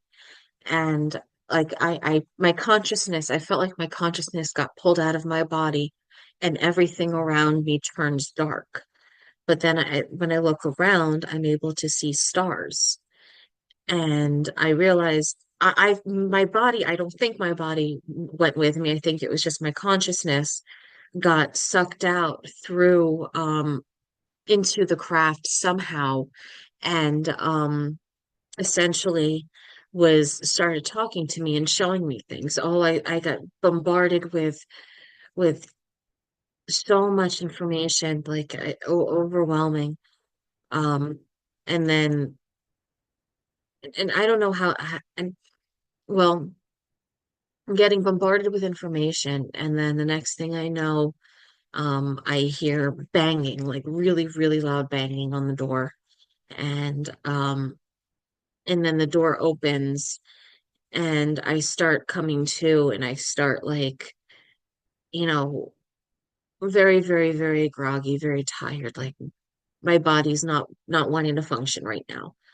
And a bunch of people come in, medical personnel, they come in with a stretcher, they're asking me questions, they're just poking me with whatever. And they put me on the stretcher and they wheel me out, and they're asking me questions, and I'm brought into a medical room, and they start drawing blood and asking me all these questions, and I don't want to answer the questions. And then they call somebody in who I trust, and then I think I answer their questions, and then we never talk about it again. That's really scary to think that that happened, and that had to been really hard again to make sense of and to look at and be like, wait a minute, like Mm. this thing, this technology, like separated my body and my soul basically, and like somehow transported that. But this is really important information because I think one of the things that mainstream has done really well at is convincing people that these, let's just say, crafts or entities that have people have whistleblown seeing that we call aliens and UFOs, they sort of sensationalize it to make it seem like, oh my gosh, there's things attacking us from the outside. We want nothing to do with them. This is a weird phenomena, or it's the conspiracy end where they just don't, want to acknowledge it to begin with. But I think the part that's missing is how the government is working alongside these things that happen.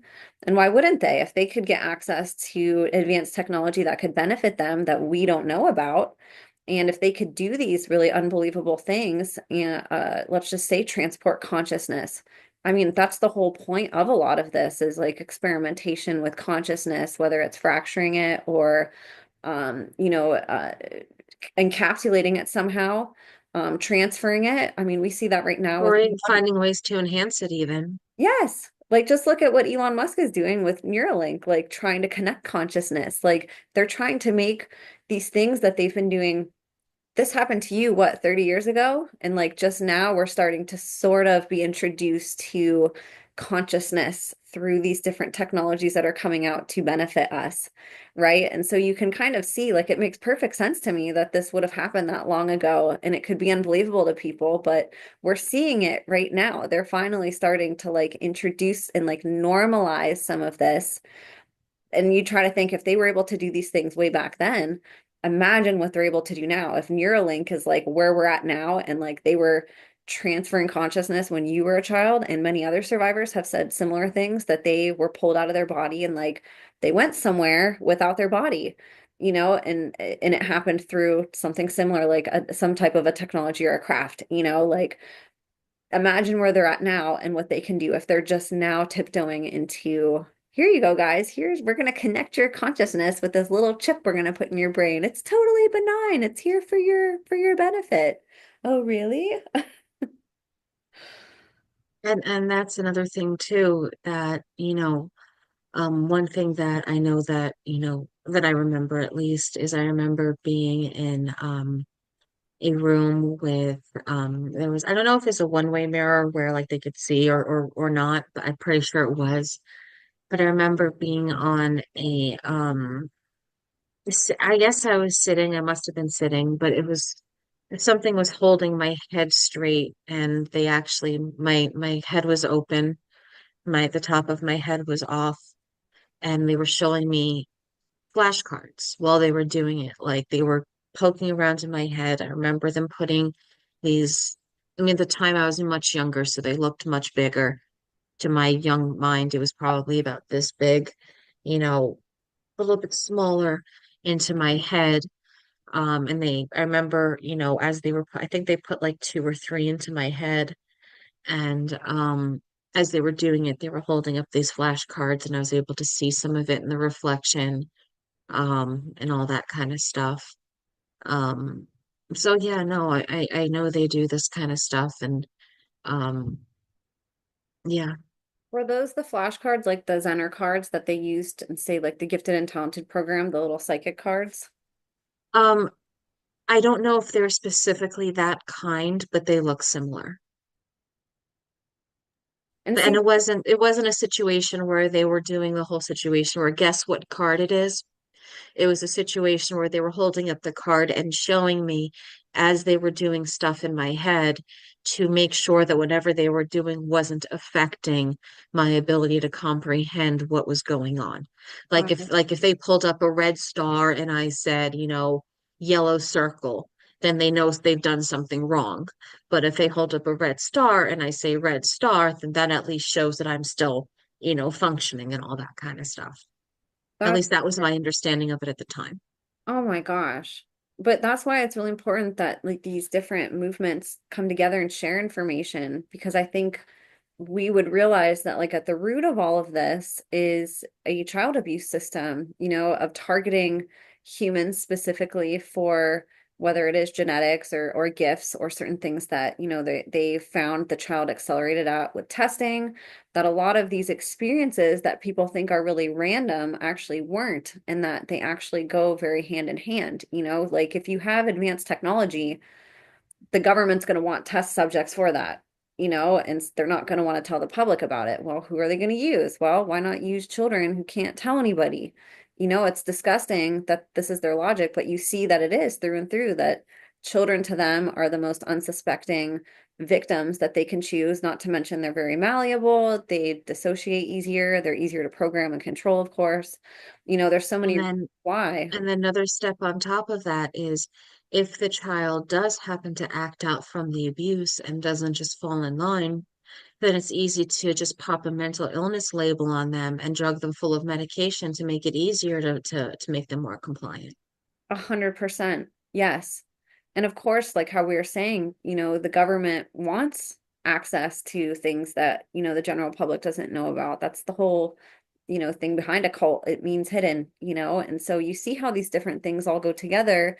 Yet sadly, there's just been movements created, and to me, it seems very deliberate. Like we're going to compartmentalize all of you, and you're not allowed to cross-reference information. You're going to fight each other if anybody tries to sort of like come together and like, share.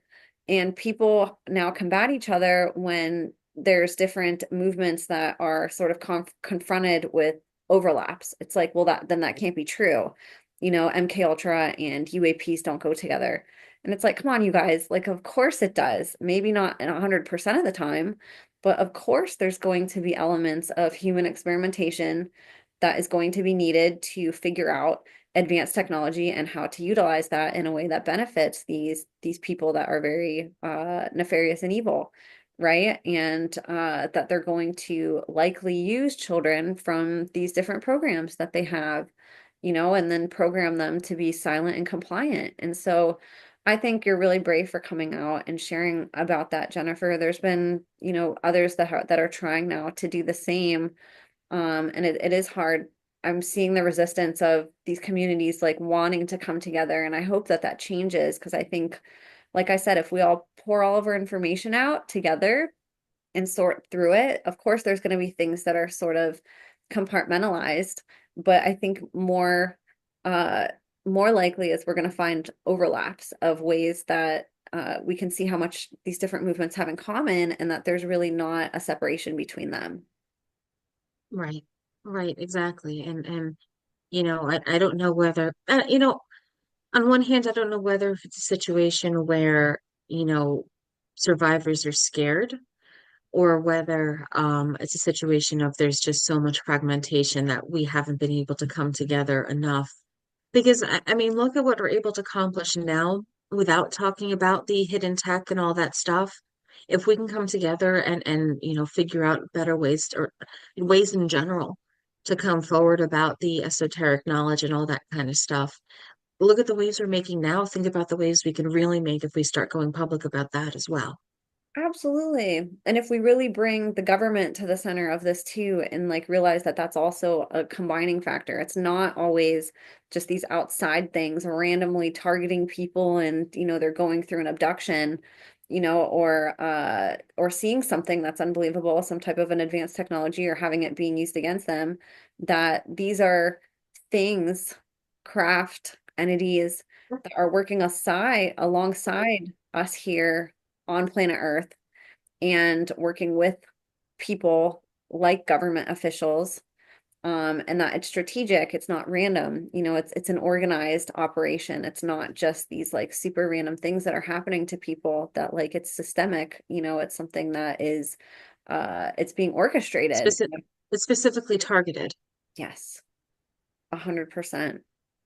And so on the Yeah, no problem. technology side, I wanted to bring up too, submarine side of this that you have to your story. I think that that's another piece of the puzzle that gets sort of left out is water, and how these different technologies can be out of sight, out of mind without being necessarily out of sight, out of mind, just not in our plain view here on land. Well, I know that, at least back then, there was one thing that they did. I believe they did it once or twice a year. It might have just been once a year, and I think there was at least one year that they skipped it that I know of. Um, what they used to do, what many of the or some of the world leaders in the more contentious countries, like for example, China, Russia, Iran, the United States, the some of the major key players who on the surface are fighting like cats and dogs. What I remember seeing and experiencing when I was a child was we would literally go on submarines, and we would go in these submarines, and these submarines once or twice a year would literally link up underwater. They had systems where they were actually able to connect, and they had I don't want to call them underwater bridges because they weren't underwater, but they literally would connect, and these little catwalks almost to be able to walk across from one submarine to the other and meet up, and they would actually talk about their plans for the year during some of these trips. But these trips were also used for to like let's say for example, American diplomat has a father who's in Russia and they're banned from coming to the United States, but American diplomat really wants to see their father. Every once in a while, American diplomat will come on these trips, and Russian father will come on these trips, and they'll be able to meet up in these trips in secret, and it'll be off the record, off the books, in international water, so that way the laws of going on land don't apply, and they're able to link up and all that kind of stuff and talk about things that they're not allowed to talk about on, on land or whatever, they feel is more safe to do it underwater in these submarines. So that was one thing that the I've been on that at least twice that I can remember. I'm sure have you heard about the Terramar project through Ghislaine Maxwell and, sort of the Epstein ilk, as you call it? I know of it, yes. I don't know if I've been on anything hosted or done by Ghislaine. Um, I do have a memory of being on a submarine with a giant glass front and like this huge like I don't even know how to explain it, but like it like the whole front is pretty much glass and you could see everything. And then there were some features on some of these submarines where you could go up into like these little areas that had glass spheres so you could poke your head up and see the ocean and everything around you and all that kind of stuff. So they did have that kind of stuff, but I don't know if anything I went on had anything to do with Maxwell specifically. I think it's interesting that your story shares that, just because when that video did come out about the Terramar project, it opened up people's eyes to, wait, one thing that we're not talking about that makes up most of the earth is water, and that the rules are different. in water than on land. And you obviously, if you have submarines underwater, even planes really can't see that, depending on how deep they go. So it's really an intelligent system to have work for you as a crime network or routes that you can commit crime or do things that maybe are too risky to do on land, like how you were saying, these different leaders and people meeting underwater just because maybe they felt on land it would they'd have a target on their back somehow or didn't have privacy.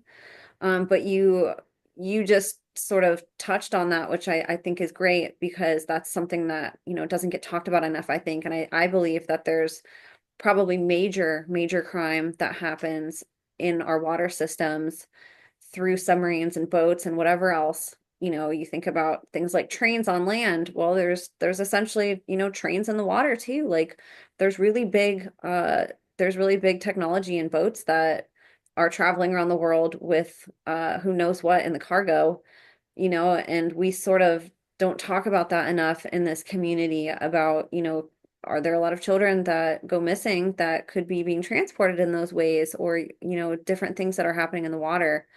So I think that's really interesting. I don't think that, like I said, the water doesn't come up enough, and I think it's a big part of this puzzle. Well, I find it interesting because earlier you mentioned, the planes and everything, and they do have planes that go underwater. I remember that there was, and I've did this quite a few times actually. It was fairly common practice for me. Was we'd go on a plane and it would literally go from being in the air to going into the water, and it would go seamlessly from the air into the water. And I remember a game that I used to play, as a child, when as the water level rose on the windows, I used to play the game like I was drowning with the water and I was trying to rise up with the water level and hold my breath and all that kind of stuff, just playing, inside of the plane and everything. But I remember that that was a game I used to play with these planes slash submarines that would fly, but then they would go underwater as well. And would it transform somehow from a plane into a different craft, or was it just equipped with From ways to kind of navigate? well, from what I remember, there are multiple ways that it would move. It would change its wings. Whoa, Sometimes the wings would like here's the body. Sometimes the wing would literally just like fold in like that. But other times, like here's the body, here's the wing. Sometimes the wing would fold back like this I see. So it had a smoother contact point instead of the wings straight out. It allowed for it to sort of boil into to the fold water. in, Yes, right? To without fold in to become, to help it steer in the water. and without like a big impact upon the landing. Right, right, Well, if that doesn't blow people's minds open, I don't know what will. We have to realize that there's a lot of stuff in the world that, we don't have access to as members of society, and we should all be really mad about that. The fact that this stuff does exist, a lot of this stuff could probably make life easier for a lot of people or be very helpful for a lot of people today, and instead it's being used for these black projects and black operations and completely hidden from the public. I think that it's really terrible that we're left out of this part of the equation and that we're not given access to this information that could be really life-changing, to know that all this stuff exists. It's going to be really hard for people to realize like how behind the times they are, people who aren't yet exposed to this. Like I feel like the band-aid's just going to like rip off one day and just like pour and flood the world. And it's going to be very hard for people to have to contend with all of this. And that part makes me sad too, that so much is hidden from us that like it's really going to destroy a lot of people when they finally do find out about it. And this will be a really big thing that I think is going to knock people on their feet, or I should say off their feet, on their butt, is learning about the technology that they had no idea was on this planet with them.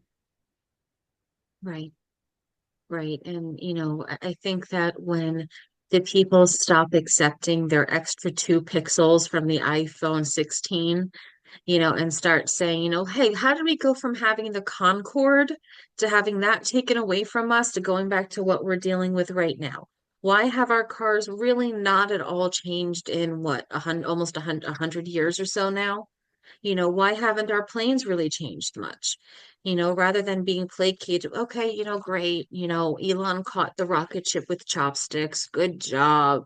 But let's do so. Let's go more on that. Let's build on that. Let's go further than that. Great. You gave us a nice little scrap. Now let's get the whole picture together. Even submarines, like you look at the submarines that are still, available Hmm. for us to see today, not the advanced stuff that you're talking about. They look so ancient. It's like the same And they stuff haven't changed. right, yeah. It's like the same stuff that you see back in like the times, decades and decades ago during war that were, in some of those really old pictures. And it's like, okay, nothing's changed, you guys, besides like maybe having Wi-Fi or something like that, potentially. Like, Right, you don't think anything else has changed in these things? Like, there's a reason why that happened. Like, things are changing. It's just we're not exposed to that. right, exactly. And I mean, I'm sure you've seen the videos circulating of like, technology that we had, in the early 1900s, if not late 1800s, that's completely lost today that we don't have anymore, you know?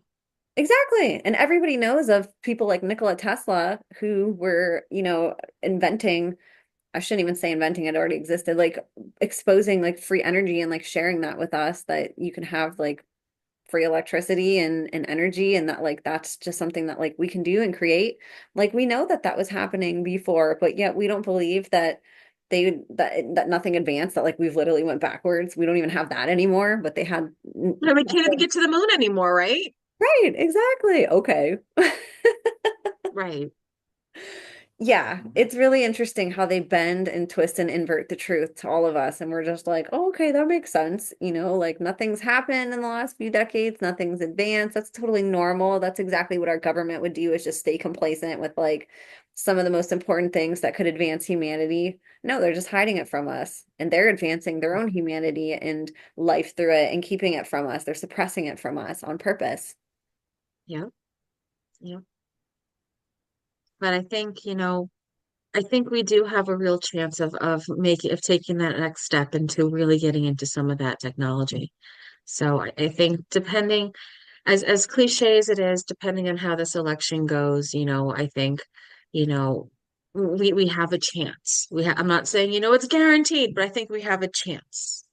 And I think too, with people like you speaking out and other survivors who are courageous enough to pour some of this out, that's really hard to talk about and that isn't yet accepted by society. More and more people are coming forward because they're like, okay, I don't feel so alone anymore. It wasn't just me that experienced something like that. She did too. So I can come talk about what I'm talking about because I'm not crazy. I know somebody else had my experience. So I think there's that happening too, where more people are disclosing and more people are hearing it and relating to it and saying, oh, okay, well, if they talked about it, then I can, so there's sort of like that snowball effect happening in addition. That's what I'm hoping to see. And one of the things that you had wanted to talk about today that I thought was interesting to you was orbs. I recently had a podcast guest who really brought attention to this and showed a lot of photos and, experiences that he's had.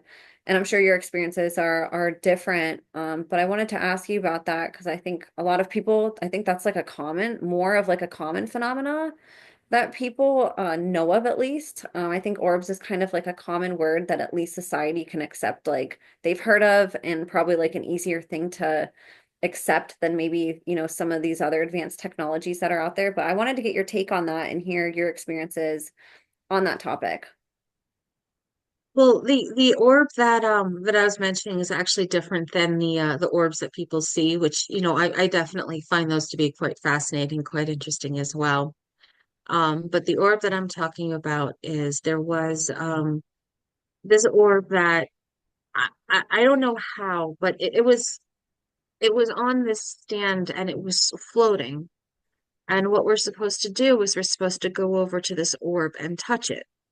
And apparently this is part of the ceremony that like supposedly all of us go through this ceremony and we all have to go through this orb and touch this orb and see how it reacts and if it reacts and all that kind of stuff.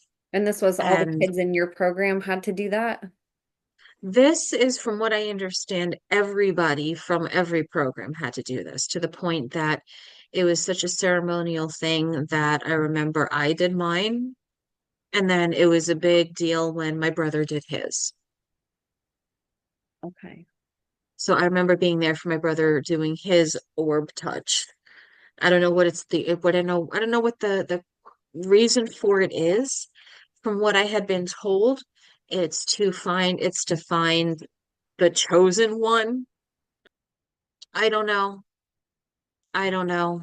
They're looking for, from what I understood, they were looking for it to react to somebody or to something. I don't know what reaction they're looking for, what supposed chosen one they're looking for, whatever. But it seems that this orb is a very big deal for them, and I don't know why. And so they would have you go up to it and like physically touch it or go, And yeah. and just place our hands on it. We and they were very particular. It could only be one person at a time. Only one person can approach it at a time, and only one person can touch it at a time. What did it feel like? It felt like just this cold metal, but it had a blue glow. Okay. And was it floating or was it sitting on something? Oh my gosh. It was floating. It was hovering over um like this. It was like the top of it was like this, like it was holding, but it was floating above it, and it was on what seemed like a long triangle staff that came to a point. And if I remember correctly, that was floating too. Did it do anything when you touched it or did you see it react No, to anybody else? no, I've never seen it react to anybody, and as far as I know, it's never reacted to anybody. Interesting. That almost reminds me of like the sword and the stone, like trying to find the one person who can like, take that sword out and who has that kind of superpower in a way. Yeah, I don't know what the orb is from or anything like that. Supposedly it was given to us by somebody. I don't remember the full story, but yeah. Where did they do that at? Was that at one of those remote locations that they would take you to? It is a big, very, very large dark room. It the way that it is set up, it is set up to look like there's nothing but space behind it. It's meant to look like this orb is literally the only thing. There's nothing else in the world but this orb. And like everything behind it is black and all that kind of stuff. It's really, and it's elevated. You have to walk upstairs and it's on like this stage and it's really, really weird.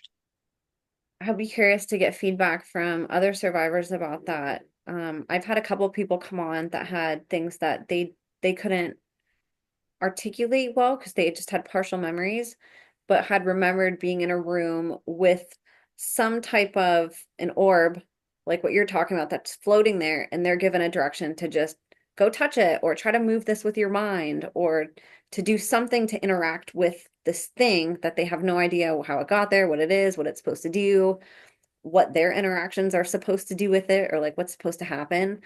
But I do agree with you. I think that that's a commonality too, even between both communities of, disclosure with MK Ultra and then with the UAP community. I bet that there's a lot of overlap with stuff like that happening to people that have gone through these different MyLab or MK Ultra, which I think is sort of one and the same in a lot of ways. But, just to have terminology that people can understand a little bit. I think that that's a big overlap too, having experiences like that where as children you're asked to interact with these things and you don't even know like what the outcome is. You're not even told like what to expect or like what they're looking for.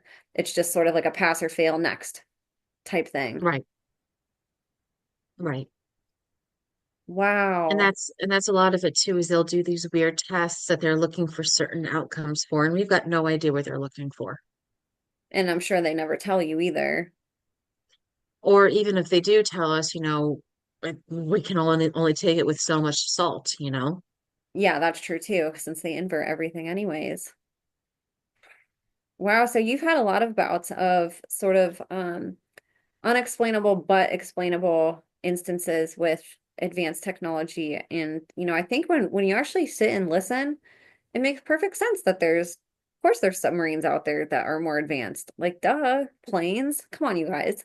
Like, that's not hard to comprehend. These are things that we've seen grown to an extent throughout our lives, maybe not much, but when you look through the history of planes, like you can see like where it started and where it's at and all the different advancements that they're still trying to make, so of course there's stuff that is more advanced than, what we're shown. Like that would be really silly, I think, for people to not believe that at this point, that there's just things, there's technologies that we just don't know about yet. And people can speculate on, how advanced that is and maybe their mind will get stuck at some point, but I think just in general, that's not hard to comprehend, and to think that like there's stuff that maybe the government doesn't know what it does.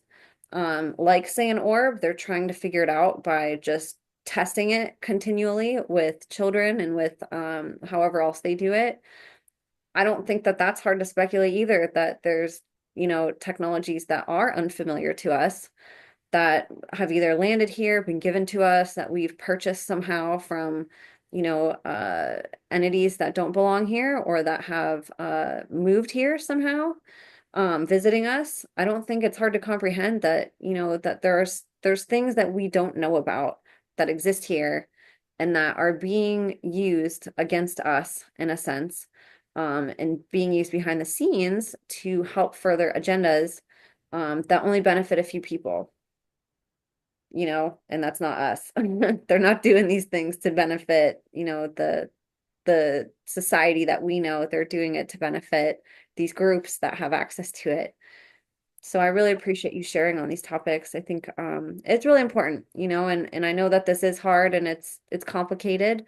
And it's something that people have resistance to, but I'm seeing more and more people break that dam open and just say, let's talk about what if it's connected. Let's just talk about it together. I think that's the best thing that we can do right now. So thank you, Jennifer, for sharing all of that. Yeah, no problem. Honestly, it's nice and therapeutic to get it out.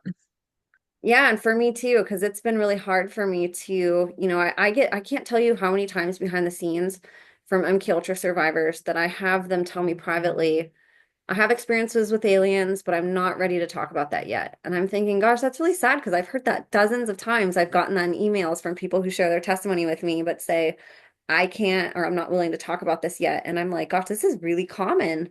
And so I think the more of us that like just do talk about aliens, craft, whatever, however we want to word these things, there's stuff out there that like we might not have a good idea of what it is yet, but it's here and it's on Earth with us. And I think the more that we talk about it, it's not so crazy to think about it being something that exists and something that we can easily accept with our minds and hearts if we just, listen to people who have experienced it. It doesn't sound so crazy or weird or like out there when you just like talk about it in a very grounded way, which you do very well. Well, part of what I had seen also was there would be literally situations where they would auction off children.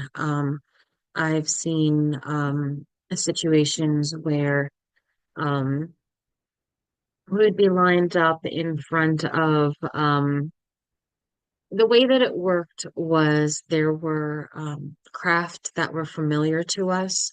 From what I understand, the way it worked was if there were entities that were not from our planet, the way it typically worked was that some of them would get on a primary craft that was near, or primary location, I should say, that was near Earth, and then they would take a transport vehicle to the planet. So, one thing that was fairly common is that we would have people come in from these transport vehicles, and as children, we would literally be lined up, um, not directly in front of it, but like off center to it. Like usually the transport vehicle would be like here, and then we would be lined up in this general vicinity. They would come out and look at us, and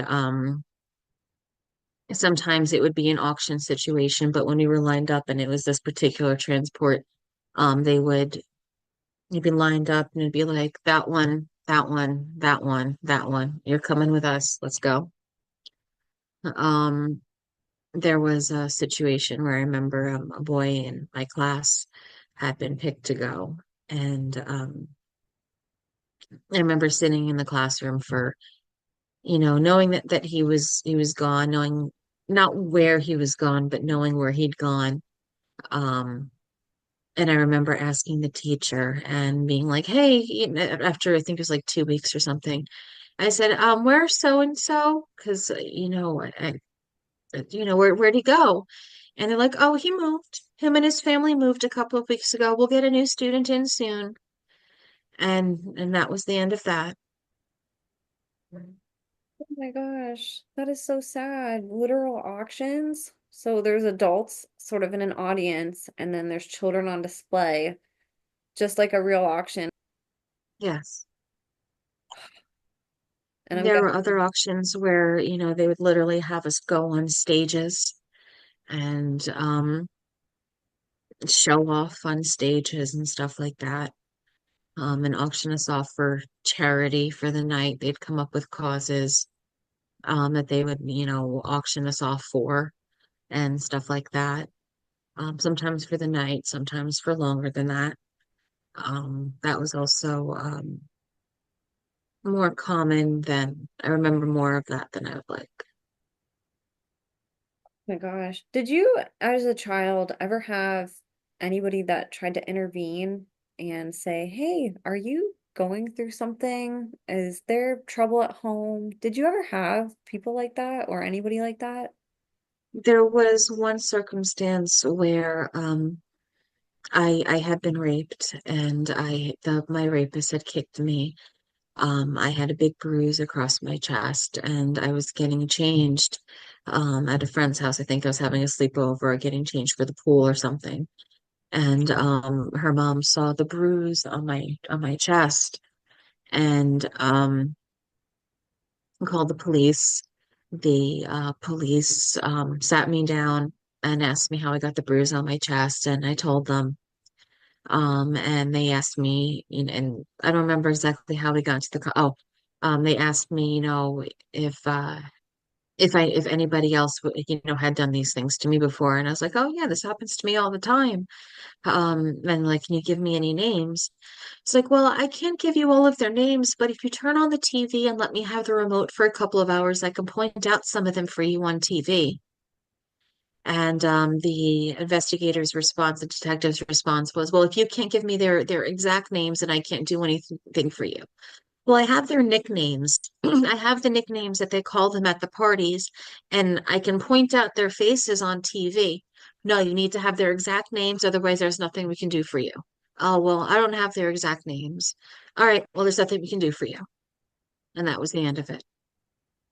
Did that mom ask you any further, or did she just kind of brush it off after the police left and was like, "Oh, she just must be, making it up," or From what I remember, I don't remember the details, so please forgive me. It was so "Oh, long ago. okay, yeah." But shortly after this happened, there was a tragedy in the family and they ended up moving.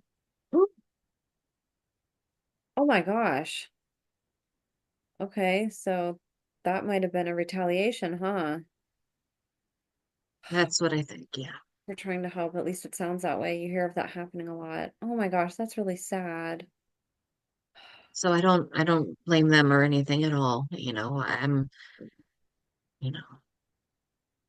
Wow. It's amazing. I look back on my own life and I don't know specific instances. I haven't pinpointed anything, but I just think, gosh, I bet every single person on this planet was, an arm's length away from these things happening to people around them, children, teenagers.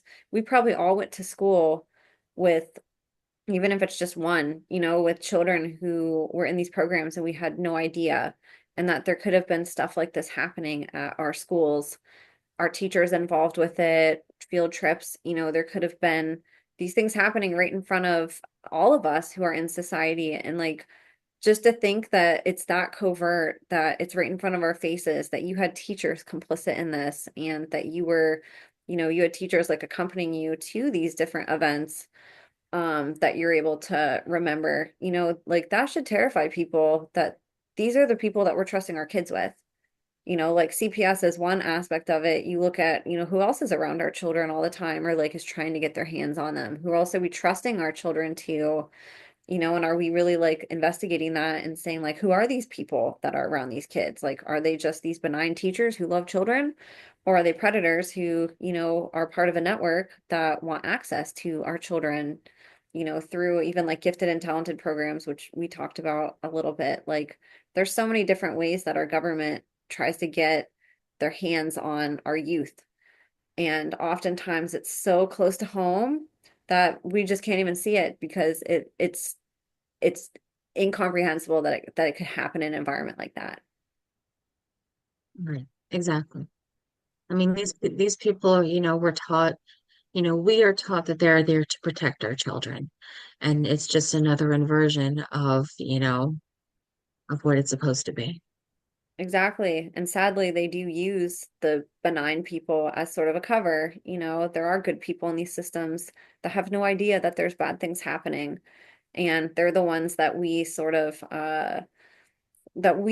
relate these systems to being, that it has to be filled with these nice people who care and that they obviously want to protect our kids and that there's no way that they'd be experimenting on kids in school or testing them for things that are bad. It's all for the interest of the child, and again, your story really illustrates like all the different ways that the government has a hold on children and how it's so interrelated, whether it is through CPS or the school or the government, it's all one and the same when you get down to it. It's not separate. Right. Right. Exactly. And that's also part of the reason why, people need to really be more aware of when they allow the government involved in their lives, in general. Absolutely, girl. I couldn't agree more. And so again, thank you for sharing all of this. I know that these are really hard memories, and some of them are a little bit more recent that you've publicly shared or remembered. So I'm really honored and grateful that our audience has the chance to learn from you. And I know it's going to help people on the other side. I know there's going to be people that feel less alone because of you, and hopefully it encourages some other people if they're able to step up and share their piece of the story, and to share their experiences.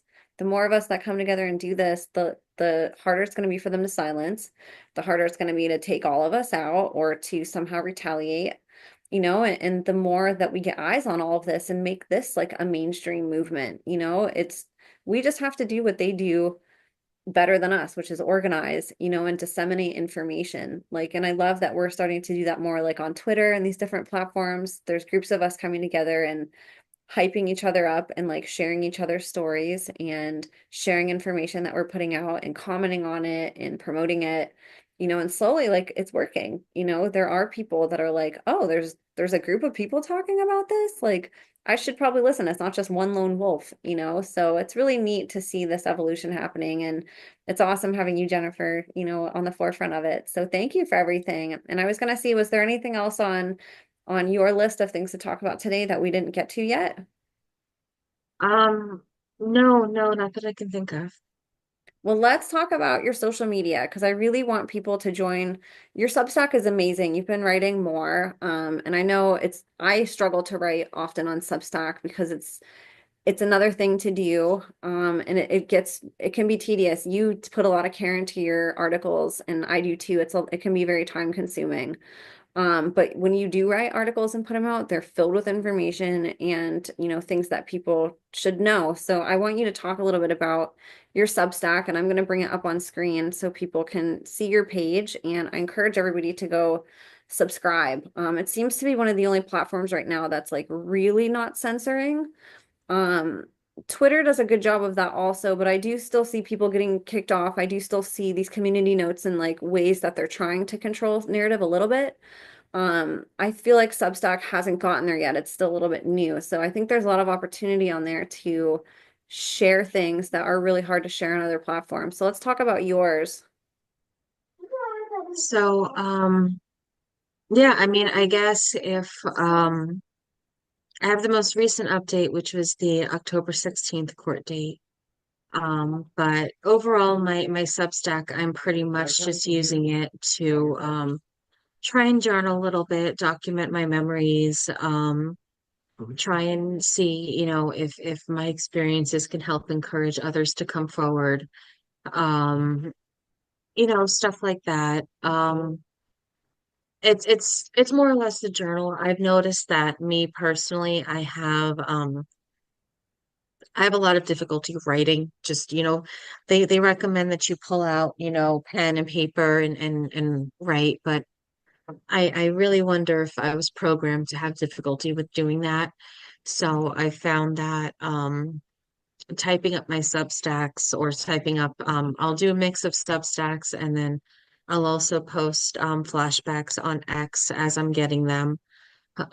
So sometimes, most of the times they'll come up between probably about 5 o'clock and 7 o'clock in the morning is when a lot of my flashbacks tend to come up. So I'll post usually, on X then.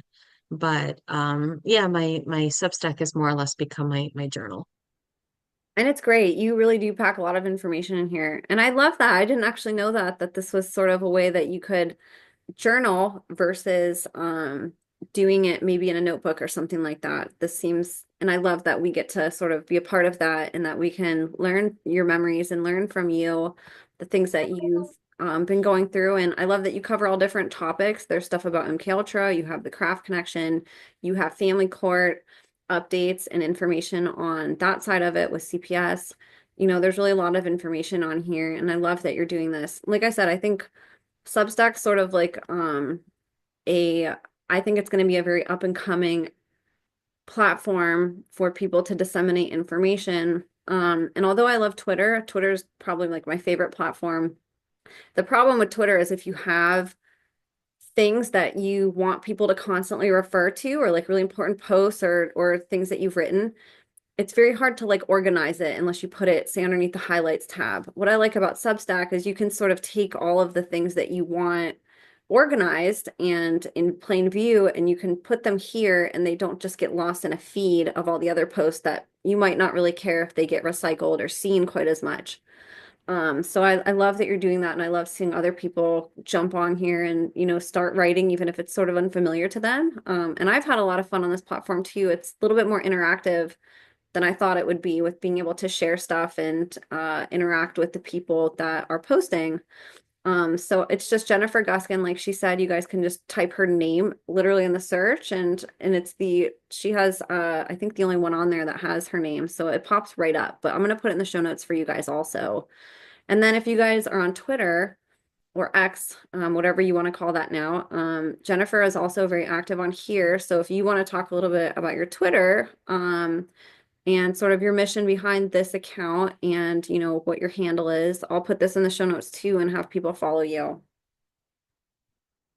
Yeah, sure. So this is my ex. I started it pretty much after Elon took over because the prior ex was so censored. I didn't think there was much of a point of putting, really any effort into it.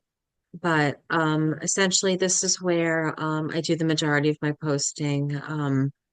If something, if I just get a random flashback or if something comes up and I don't feel that, putting the detail of a Substack is, appropriate, then, I'll just kind of toss something in here and see where it goes. But yeah, I kind of use both my Substack and my X/Twitter as my own journal, and I'm hoping to use them both. I'm hoping that if I start doing my journaling publicly, that it'll help encourage other people who are going through something similar to make, not necessarily to do their journaling public, because I know that this is like bearing everything out there, but consider to making some of their journalings public and sharing that with other people. And I'm hoping that the more of us make our memories and what we remember public, it'll encourage us to compare notes, and then like you said, we'll hopefully be able to come together and really be able to do something about this. And I feel like Twitter has been the easiest platform to find our tribe. I've tried on Instagram, on TikTok, on Facebook, um, even YouTube, and it's very hard to find like-minded people on those platforms where I feel like Twitter, the way that the feed's set up, it's very easy to find keywords. It's been very easy for survivors to connect, I think. and to sort of have a network where it's very easy to share information and communicate with people on what's the word I'm looking for? On a level where it's like an engaging conversation. It's really hard to have um a conversation on a lot of these other platforms. And I think Twitter does a good job creating conversations and then having clever ways for us to communicate with each other. So I encourage you guys to get an X account if you don't have one. It is way less censored. There's a lot more information I think that all of us share on this platform that we can't on others. And it's if you're a survivor, it's a very, very supportive platform. It's very easy to find other survivors and to sort of have a community of people. And I think that there's a lot of information on here that's not being shared on other platforms. And I think the cool thing too, you can sort of get a bird's eye view of some of these disclosure movements, like what I was saying. There's a whole like UFO X and UAP X community.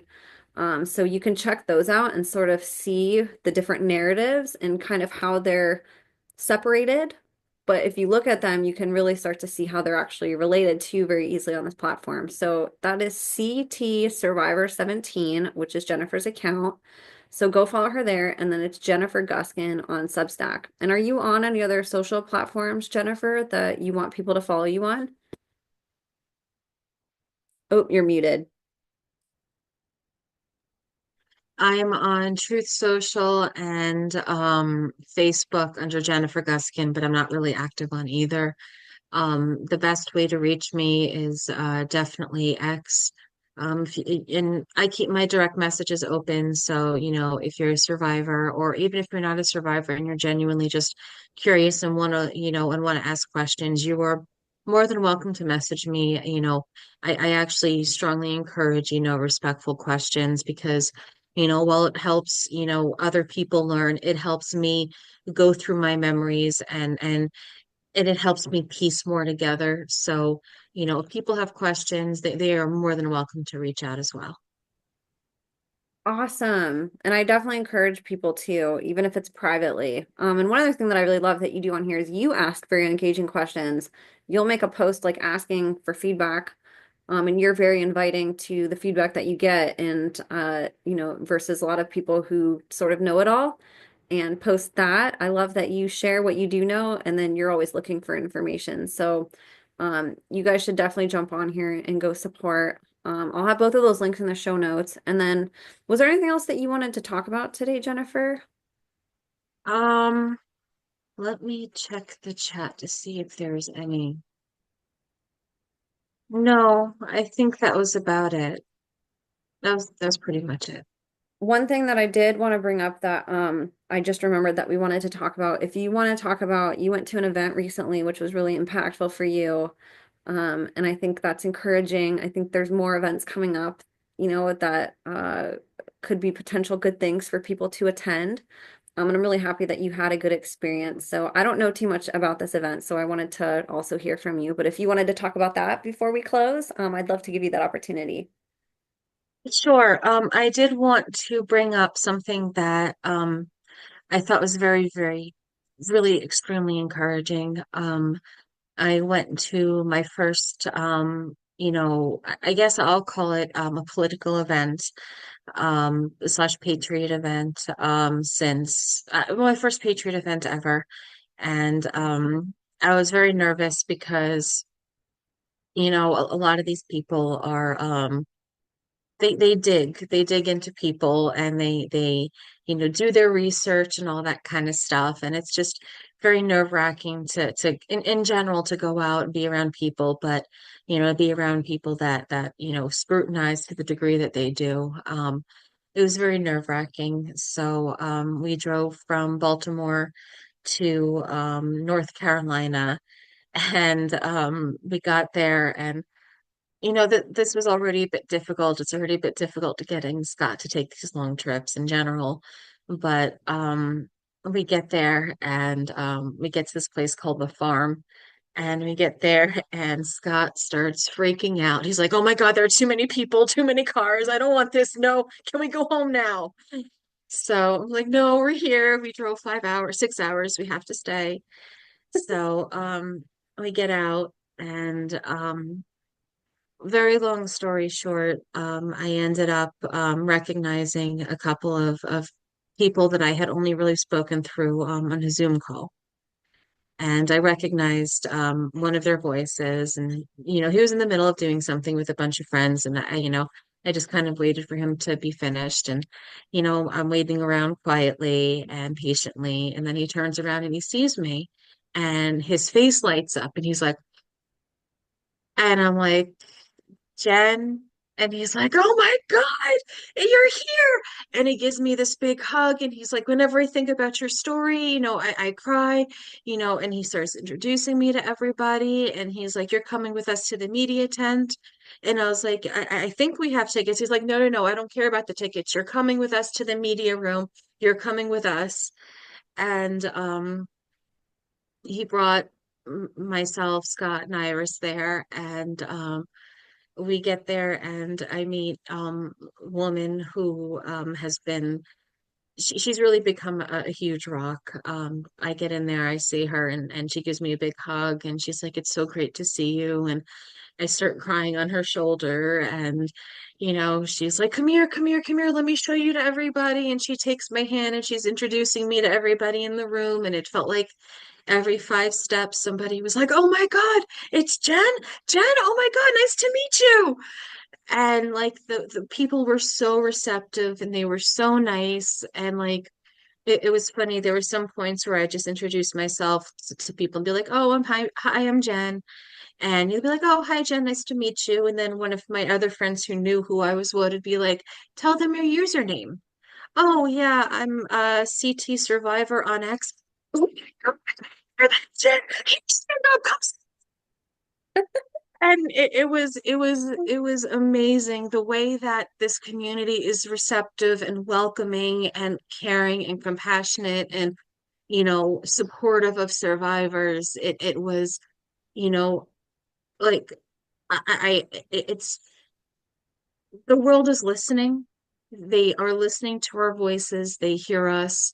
They want to support us. They may not know exactly the best ways to support us, but they want to help us in whatever capacity they can.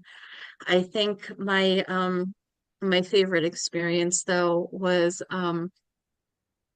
there was one woman who I met who didn't know who I was, but she works with helping children. And I said to her, "Oh, I'm a child trafficking survivor. I've been to Epstein Island and on multiple Lolita Express types of flights." And the reaction is like, "Oh my God, I've heard about you, but I've never seen one in the wild before." They don't say I've never seen one in the wild, but the response is like, oh my God, I've never seen one in the wild. And I don't know. I laugh about it. I find humor in it. I try to think, I think it's, great and wonderful and really loving and caring and compassionate. And, initially when I went there, I was afraid that people are going to be like, oh my God, it's her, just give her space and be walking on eggshells around me. And it was just the complete opposite. As soon as people saw, realized who I was, they wanted to get up, they wanted to hug me, they wanted to introduce me to people. And that's really how a lot of the patriot community, the internet in general, receives survivors. That is how a lot of people, I'll go so far as to say most people, when they see talk to one of us and they find out about us, they don't recoil, they don't pull away. A lot of people, their first instinct is, let me give you a hug. And that's where we're coming now, and we're coming onto a world that is I don't want to say it's safe for survivors because it's not safe for anybody, but the amount of love and caring and empathy that survivors are receiving, um I think that it's if we're there, we're getting there, and it'll hopefully encourage more people to come forward because they are hearing us, and we're making progress. Isn't that So encouraging. I think back of, I listened to some older survivors talk about when they came out decades ago and how they couldn't even like tell their spouse about this stuff without being called like a conspiracy theorist or, being turned away. And they especially couldn't go like tell people in the real world or like go to an event and share about that or like, the internet didn't exist, quite back then to the extent that it does now. But, it's really neat seeing that. I'm seeing it too. And I think part of that is the fact that you guys are putting your faces out there and people are seeing the humanity behind the sensationalism that they see on TV. Sadly, when Epstein or these Diddy cases are put up, they're not interviewing the victims. They're sensationalizing the celebrity who did it, or Epstein's face is everywhere. And so we sort of see this portrayal of people that we're never going to see in real life. That's like our representation of this movement. And it gets so sensationalized, I think, that people emotionally disconnect from it as being something that they should care about in their heart. And it becomes like entertainment almost. Where when you actually listen to like these testimonies and you read these posts and these articles that you and other survivors are doing, and you see the faces and you watch somebody actually share their story as a human being, you care about it in a different way and you realize that this is happening to children and it's heinous, it's horrific, and that it's real. Like you can't deny that it's real, and I think like we're getting to a point where people are focusing on the victims and survivors now instead of these sort of like sensationalized people that tend to carry the weight of the movement that we only see on TV. It's becoming things that we're seeing in real life that we can interact with on social media. These are people that we can watch interviews with now, and I think it's like really helping people reach that point in their heart where they're like, okay, I care now. Like now I'm on board. I care. Like I heard that story and it touched my heart. You don't see an Epstein on TV and it like disconnects you emotionally from it. And like I said, it like makes it entertainment and things. It's like watching a sitcom or something. And so it's Well, really neat and that it's like interesting you're because, well, it's interesting because also what they do about that is by, let's say, putting Epstein's face and Diddy's face and Michael Jeffrey's face, people's reaction on the subject is anger instead of putting the survivor's face or the victim's face, their reaction is when you see them, their reaction is compassion and caring. And they want to, well up the anger and incite the anger. So that way it makes the victims and the survivors scared to come out and talk. As opposed to if they try to let, more compassion be in with the conversation, then, more victims, more survivors will talk, more of the blackmailed will talk, and it'll be much easier for people to come together. So I think that's also part of the reason why they at least were, or at least the mainstream media is elevating perpetrators, as opposed to you have, the independent media like yourself who are trying to elevate the actual survivors. You're absolutely right. That's a great point. And I think too, when you don't have a way to express that anger, like I said, most of us will never, obviously now, but because Epstein, killed himself. But let's just say P. Diddy, right? Like he's not somebody we can just go like take our anger out on, right? And so I think people too don't know what to do with that anger. So, and they don't know how they can help. So they just kind of like don't do anything. Where when you hear a survivor's testimony, it's like these are the people, like I can be angry for them and like fight for them. I can do something now with these emotions that I have. And now I feel sadness and empathy and understanding. And I can be more productive with how I am, maybe sharing this message or what I can do. Like I don't feel hopeless anymore. I think you guys give people hope that like we can all help. We can all step up and do something. It's not just like this person on TV that we can never do anything about. Like we can help the victims. We might not be able to do anything sometimes about these perpetrators, but we can help the victims, we can help the survivors, and we can fight for them, which will eventually reach the perpetrator part where we can start taking them down by coming together and exposing it. Right, exactly. And I think that's also and that's a big part of it as well, because when they see, these perpetrators, they instinctively, like you, you hear their side. But yeah, I think that's a big part of it too, is that they want people to focus on these predators instead of asking, okay, well, how can I help the survivors? Because instead of engaging in that conversation with them. Exactly. And then by focusing on, say, Epstein, like then they arrest him, for example, and then people feel like, oh, okay, I don't have to worry anymore. He's gone. They took care of it. And we don't realize that there's people suffering that he hurt and that people in his network hurt and that there's still work that we have to do with helping them, you know? So it really is important that survivors are speaking out. And I really thank you, Jennifer, for coming on here again and for sharing and for spending all this time. You're such a valuable part of this community. You're such an important voice. Your courage inspires me and like your gentleness. You're like so bold and courageous, but yet you're like so sweet and kind and you do everything with like this element of love where it's like bringing people together through hard conversations versus like pushing people away and causing further division. Like you're doing a really good job connecting dots and people, you know, and for that I thank you because it's working. Like your stuff, like I said, millions of people have seen posts that you've made and video of you having a disclosure, like how we were talking about earlier about that politician. And so it's neat. It's really cool seeing you break through these algorithms and getting your voice out there, but doing it in a way that's like helpful for the movements and for humanity and for survivors versus, you know, a lot of people are hurting our movement. So thank you from the bottom of my heart for spending more time with us today. Thank you for having me, and thank you to everybody who's fighting. You're the reason why, so many survivors are able to come forward, and thank you. I appreciate that immeasurably.